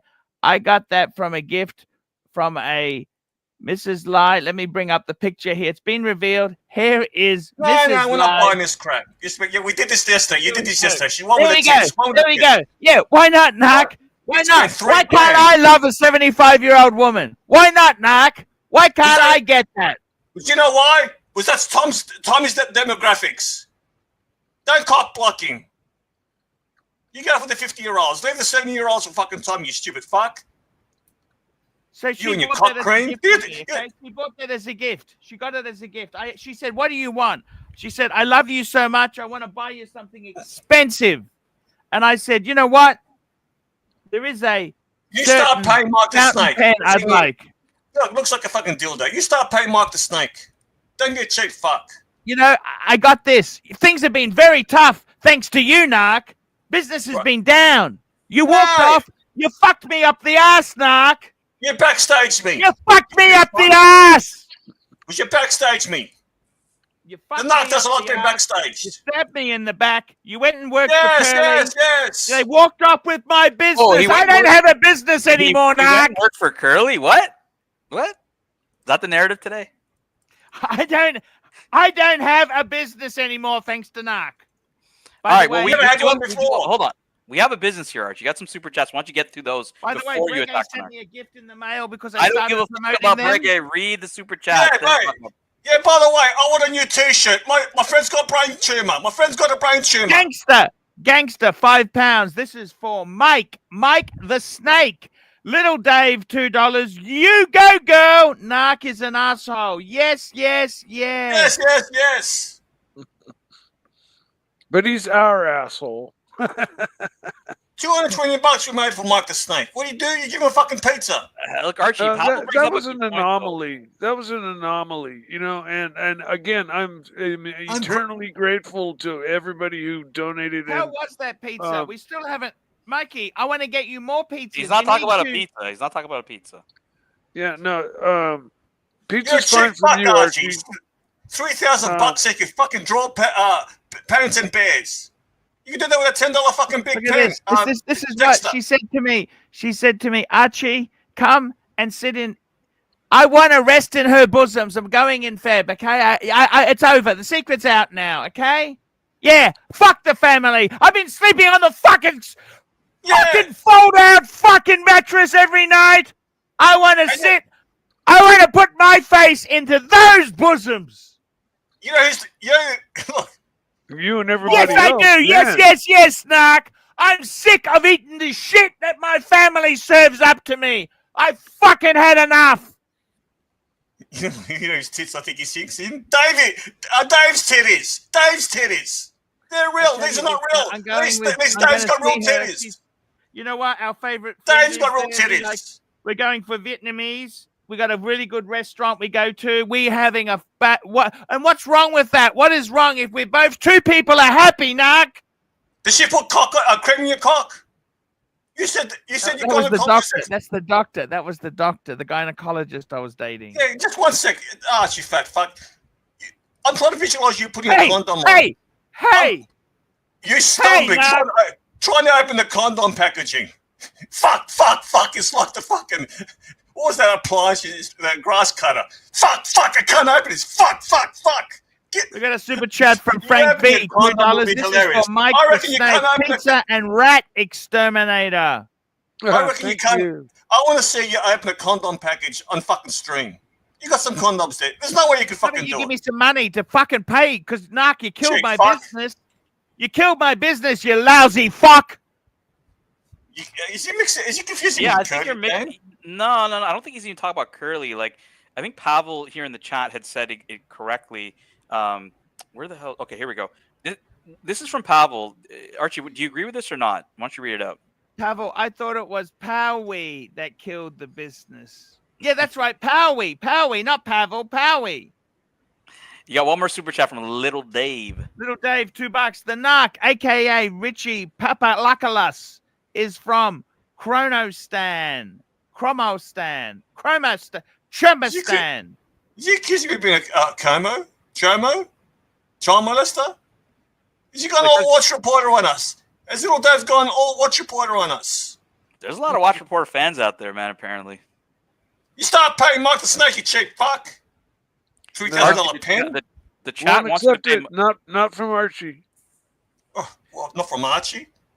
Yeah, because I don't want... From Mrs. Lai. Look, I asked, she said to me, Archie, what do you want? What you want, big boy? What you want? Hey, how you going, buddy? What you want? All I want to do is rest in your bosoms. She said, I get you gift. What you want? She goes, I want to give you a gift like the back of the Rolls Royce we sit on. We sit in the back of the Rolls Royce. Hey, Tan, you know what he said yesterday? What he goes, when he meets his 75-year-olds, this is what he said. They think he's a YouTube mystery international playboy. Oh my God, Archie, what kind of bullshit are you saying? What kind of bullshit are you spruiking here? We got HR joining us as well. And I've got the clips. How are you? And I've got the clips. Puffin stuff. HR puffin stuff. Anyway, I'm off. You can stick me on mute. Wait. No, listen, you're overexposed. You're on this channel too much, fuckface. Anyway, I'm off. You see me on Watch Thing because I'll be playing some clips of Archie talking about his ex-girlfriend. How are you? Okay. Putting cream on his cock and other stuff. Yeah, you get him, Curly. The language. There's a lady on the stream, Narc. Watch your mouth. Watch your mouth, Narc. HR doesn't mind. Watch your mouth, Narc. I'm much dirtier than him, anyway. Oh, we got Kay. Kay. Sorry, I thought it was HR we're talking about. Kay. We love Kay. Kay. How you going? Yeah, sweetie. Honey, boo. How are you? Okay. You good? I think Kay is fantastic. I think you're fantastic, Kay. Thanks. Mike, can you show Kay Little Meech? Hey, Kay, I got Let's special things. Let's cue Ross Rusher Bailey. 5, 4, 3, 2, 1. Oh, I love him.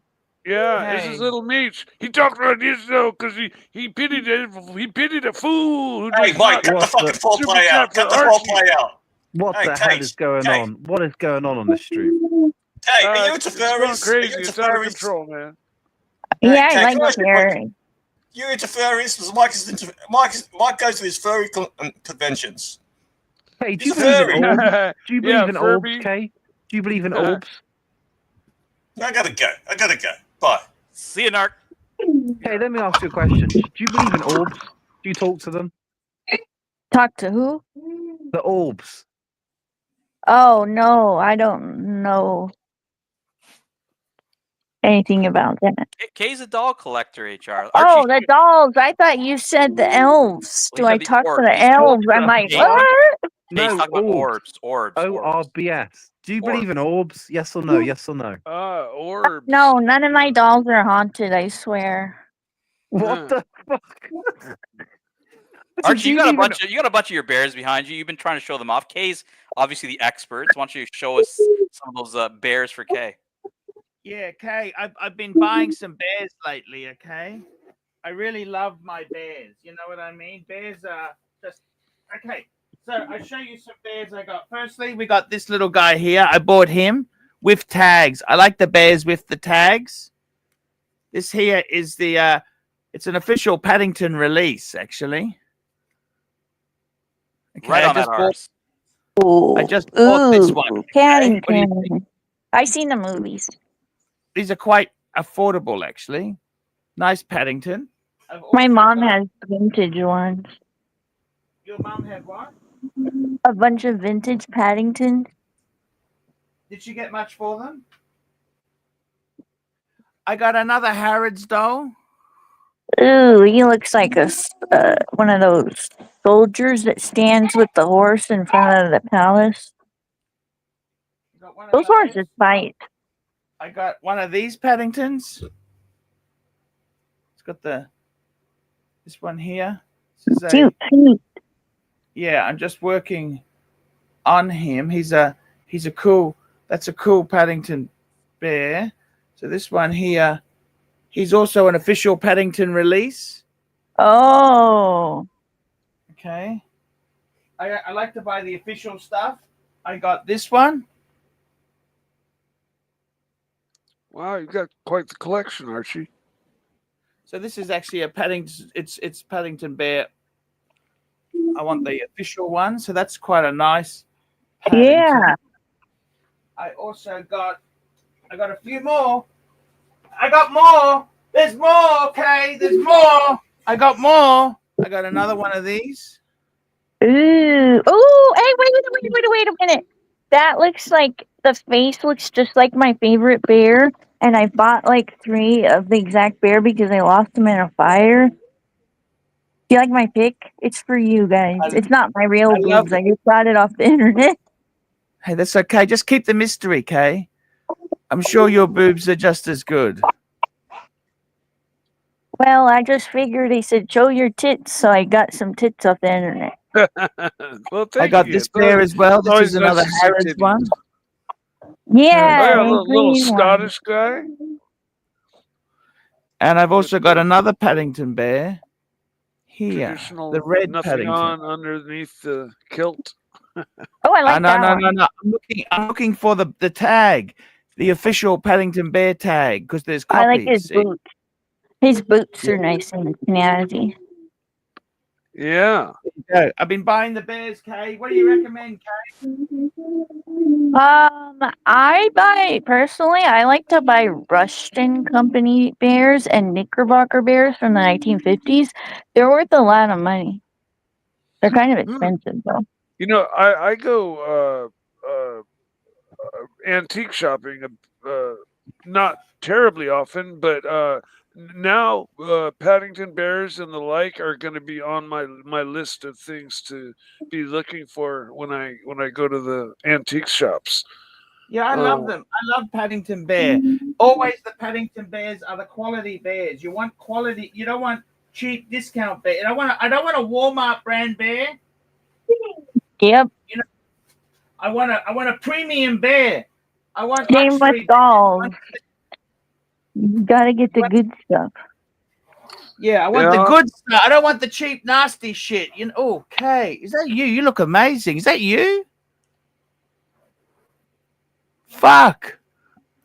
You got better boobs than that woman anyhow. Fuck. Thanks. Wow. And I got to tell you, so I got the Paddingtons. We got the Paddingtons and I got the Harrods bears. I'm adding more. So, because I want to come and visit you, Kay. Is that okay? Visit me? Yes. Is that okay? In the future? Maybe. I'm in California. Everything's on fire here. I was going to bring a few bears with me. Hopefully they don't catch fire. Have you seen them? They're insane. It's Yeah, crazy no, I stuff. lost my house to the Northern California fires 7 years ago, and I lost almost. mine 5 years ago to the Southern California. Yeah, and I almost lost the house that I'm in now 3 years ago in another different forest fire. Well, as long as you have insurance, you're good. Yeah, Mikey no, got fucked on the definitely have insurance. that. I did on my first He got a house. technicality, fucked him over. Yeah. The lady wrote the wrong address on the policy, and they were terribly sorry, but they couldn't pay a penny. And yeah, I'm sure they were really sorry, Mike. like I said that facetiously, because they're not sorry, because their first order of business is to figure out a way to not have to pay. Then their second order of business is to pay as little as possible. Wait, okay. Look, let's give you a warning. Look, Archie's a catch, right? Why don't you visit him? He lives in a mansion. You can stay in one of his many rooms. Why don't you visit him down under? He's got a mansion, a sprawling mansion. His maid's got a fucking her own bathroom, ensuite. There's no fold-out beds in his fucking house. He's a man of luxury. Okay, this guy, look, you got 2 kids. You said you got 2 kids, right? With special needs. Yeah. This guy's a good father, right? He can support you, mentor them. You got to catch it. You got to catch. Don't let him go. I'm gonna give you advice. Rich chick. She found a guy, Red Sluggo. They're happy together now. That's what you do here. You grab this man. You don't let him go. Just visit him down under.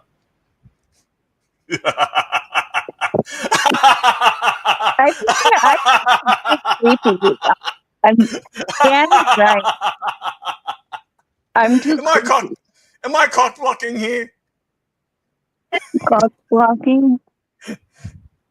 Seriously, Kay, fly down under. Live in this mansion, rent free.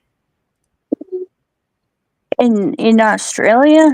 Yes, Queensland. Oh. Show pics. Look, this is a little office. He shows it. Look, he just want people to know he lives in a mansion. See, this is a set. This is not his real house. This is his set. Look what kind of idiot sleeps in that fucking room. Do you think he's gonna fall that bad? You must be fucking kidding. This is a set.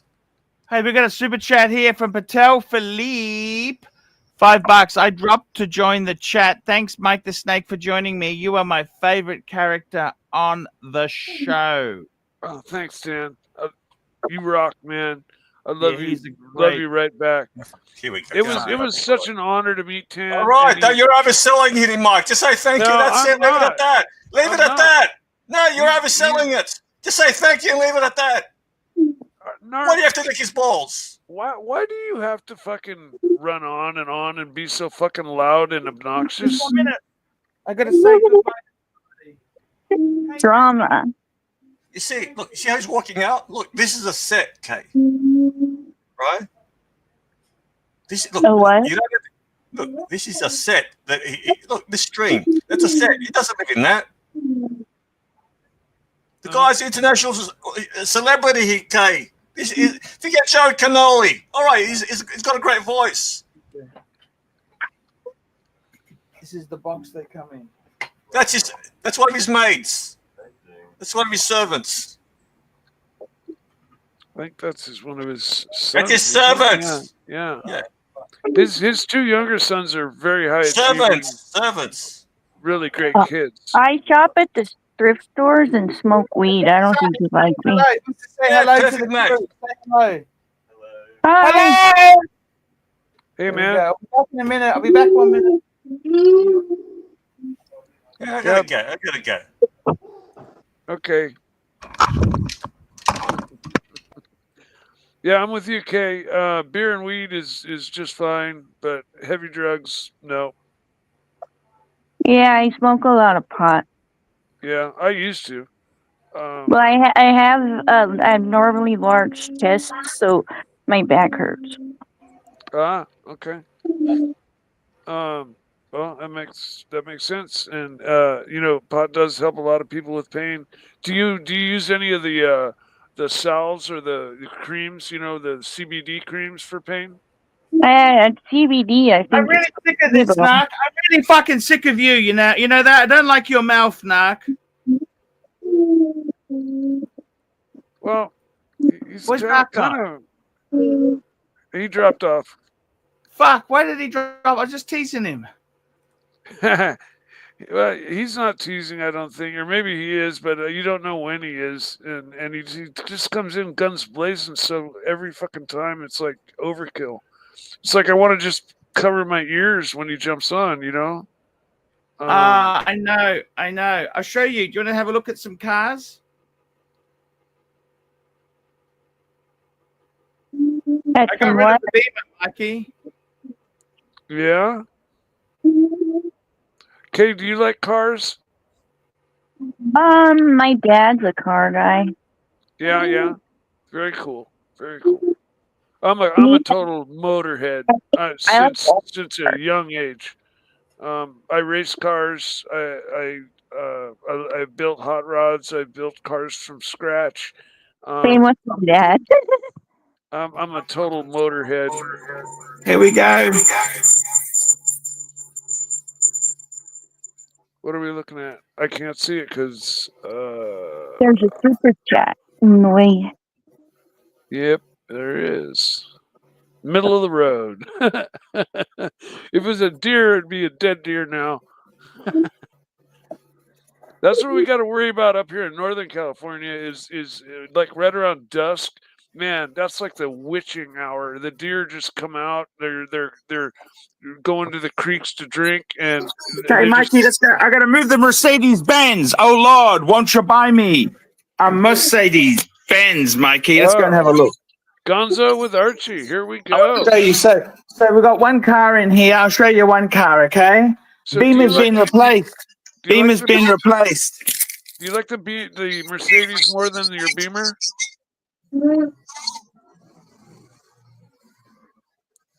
Archie? What do you think of this? Look in front of you. What's on the screen, Mikey? Yeah. No, it's a nice Audi. It's very nice. Yeah, baby Audi. Baby.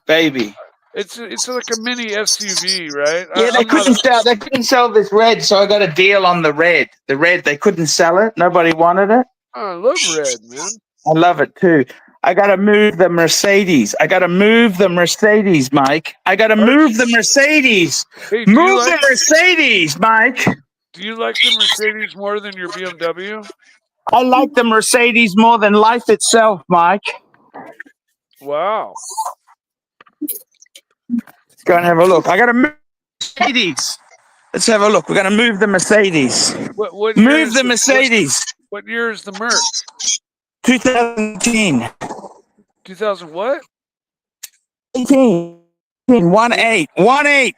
Oh, okay. You're cutting out a little bit there. I didn't hear it. 18. Okay. So 6 years old, 7 years old. That's not too old. That's a beautiful car. I have a 1937 Chevy Coupe. Oh, nice. You do, Kay? Yeah, it's my inheritance from my dad. Wow, you are one styly chick, I gotta say. Just seeing what you wear in your pictures and stuff, I can just I've met women like you, and you're tops in my book.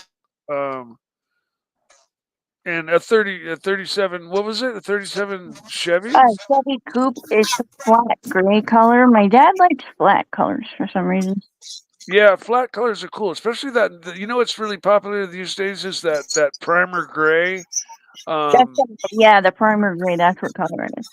Yeah, but they do it in a smooth, not flat finish, and it looks really good. It's just a nice color.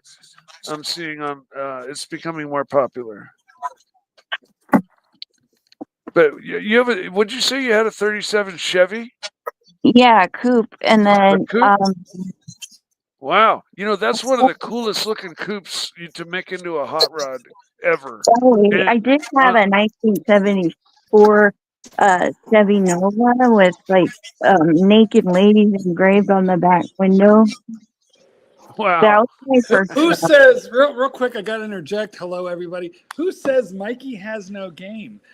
Ladies and gentlemen, you are witnessing Mike in his natural environment. Remember, this man has a lot of experience with the fair sex, and he is working it. And I just sit back, listen, Kay. Hopefully, you feel safe. If you don't, blink twice. Go ahead, Mikey. Continue. I pretty much said my say, but I'm impressed with the cars that she's mentioned, and I think that's ultra cool. And like I said as well, seeing how she dresses and stuff. You like couture, right? I You love like 50s yeah, style. the couture. Like I love 50s. I still live there. yeah. So women that dress in the older, vintage clothing and dresses and stuff, and especially the more risque stuff is awesome.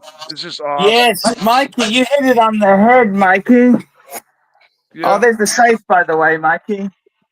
Looks The good, burglars, Art. burglars, take note. Burglars, take note. Looking Burglars, take note. What do you think? What do you think, sir? I think you need an alarm system to protect the Yeah. I got an alarm. And did you see these devices flashing? I got alarms. Three camera systems. Paul, What did they say when it took to get through into your first safe, Arch? Like 2 hours? No, 4. 8 hours. 8 hours? Okay, I so just- this is like a 10-hour safe, right? I just want to make sure, is your password 1212? Or you know what, guys? Archie's password might indeed be Mrs. Lai. MRSLAI. The only question is there a dot? And where'd you go, Arch? Why am I back? We're back. No, I had to move the Mercedes. I wanted to show you the Mercedes. This much check. Ooh, you're wearing the Sprite. No, guys, I haven't sold the Archie Beamer. style. I wish I'd sold the Beamer, Mikey. I wish. Believe you me. Yeah, no, you're kind of stuck in a hole with that one. You might have to take Yeah. a bath on that one, Arch. But I'm used to it, so it's no big deal for me. Speaking of But holes, you're- Mike, I you're gotta not used say, to it. Mikey, speaking of holes, I gotta say, I admire your moves. You got some game, my friend. Mikey has Thank you, game. Mark. You know that? We got a super chat here. We got Tech Genia, $3. Arch, what's the diet? You visibly lost weight. Actually, can I tell you the truth? Can I tell you the truth? Please, I'm going to tell you the truth. You've gained weight. I was dating this woman who was running an illegal mahjong table. Okay, she was running an illegal mahjong table, and she would take me out 2 or 3 or 4 times a week. She'd have huge day at her little mini casino, and we'd always go out and eat like pigs. Okay. Now, you ate pigs, or you'd eat like pigs? We ate pigs, and we would both. eat like pigs. Both. And it was always banquet. And anyhow, we had a small. How do I put this? We had a small little. She needed help with a visa, but because obviously I'm. Right, you don't say. I couldn't actually help her with the visa troubles. I couldn't organize a fiance visa because She had to get rid of you. So she got rid of you because you were not useful. Well, actually, I didn't call her anymore. Ah. Because I didn't. I realized I'm an asshole who just eats her expensive. So anyhow, guess what? Since then, I haven't been eating a week's calories in every meal. The difference is you've just changed a little bit of your habit because the free lunch ticket has been punched. The free meal ticket is over. It's over. And you guys think I'm joking. No. Let me bring up a picture of my lady friend on the screen. Here we go. That's the new one in Shenzhen. Well, how you know, altered, how photoshopped? What do you think, Kay? Does that look real to you? Not really, but the tits look nice. Well, they do, but they don't look real, do they? Really? It No. doesn't matter. You know, Mark, it doesn't matter. When you're in the back of the Bentley and you're snuggling in there, it doesn't matter. I mean, I feel like if you motorboated that, you could actually asphyxiate yourself. You could get stuck in there and just like, die of oxygen deprivation. I gotta tell you, Marky, I honestly, so that relationship ended, and that's why I've lost so much weight, because I'm too cheap. I'm a cheap fuck. I'm not going to go to. Oh, we know. You left to your own devices. You go to the noodle shop by the pond. The new one bought me this pen, Mark. This new one just bought me this. She goes, "What would you like?" And she goes, Archie, I want to get you something you're fucking, like the you're fucking up the narrative. Back of the Rolls Royce. You're fucking up the narrative, Archie, because we were with you when you bought that pen on eBay. Oh, sorry. We're fucking up the. I mean, oops. I feel like it's very important that you remember. So she reimbursed me, okay? Fuckface. Good catch, Mark. Please remember the narrative. Also, another point of order. I have it understood that an Australian can sponsor only 2 women in a lifetime for fiancé visas, so that you cannot become a serial. See, in America, there's no limit, but I believe in Australia, there's a limit of 2. I'll be 1 minute. I gotta say. He's gonna go hawk something up, guys. Hello, how are you? So, hello. What was your comment, Mark, about what was that? Well, fiancé limit. Fiancé visa, yeah. Like in America, it's a K1 visa, so you can. I mean, you got to apply for the visa. You got to be granted it. But like, let's say you meet a Filipino woman in the Philippines, a K1 visa, I think it's called. You can get her over here with a 90-day fiance visa, and that gives her 90 days to marry you. If she doesn't marry you, she loses her visa. She got to go. Okay. Hey, I got to move the Mercedes again. Fuck. I'll be back. Okay. Well, shit, Mikey. It's just you and me again. Oh man. Well, it could be worse. Could. Me and you together and with Kay. I know. Like what? That's a power trio. Well, yes, but it's not my kind of threesome. But I know. But you can't always get everything you want. That is true. But if you try sometimes, you just might find you get what you need. Exactly. Yeah. Mikey, I got to plug in because my computer is now saying it's going to die. So bear with me while I plug this. Anyway, do it. If you get if you can bring a woman over here on a 90-day fiance visa, and then you can marry her, and then begins the immigration process to get her a green card, work permit, permanent residency, blah blah blah blah blah. But you can only in Australia, I think you can only do that X number of times. In America, I'm not sure there's a numerical limit. Okay. I learn something new every day. I guarantee you there's somebody in the comments in America who has married a foreign woman, brought her over on a K1 visa. I did. I married a foreign woman. Did you do that, Kay? Yeah, definitely. For her big titty.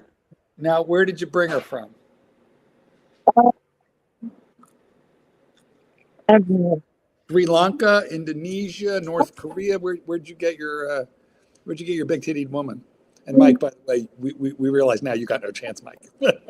Sorry. I know I never had a chance in the first place. Well, because your titties are way too small. I mean, they're large for a man. They're generous size, but they're hairy. And I've been working on it. I can't get them any bigger than like a B cup, And I'm right behind you.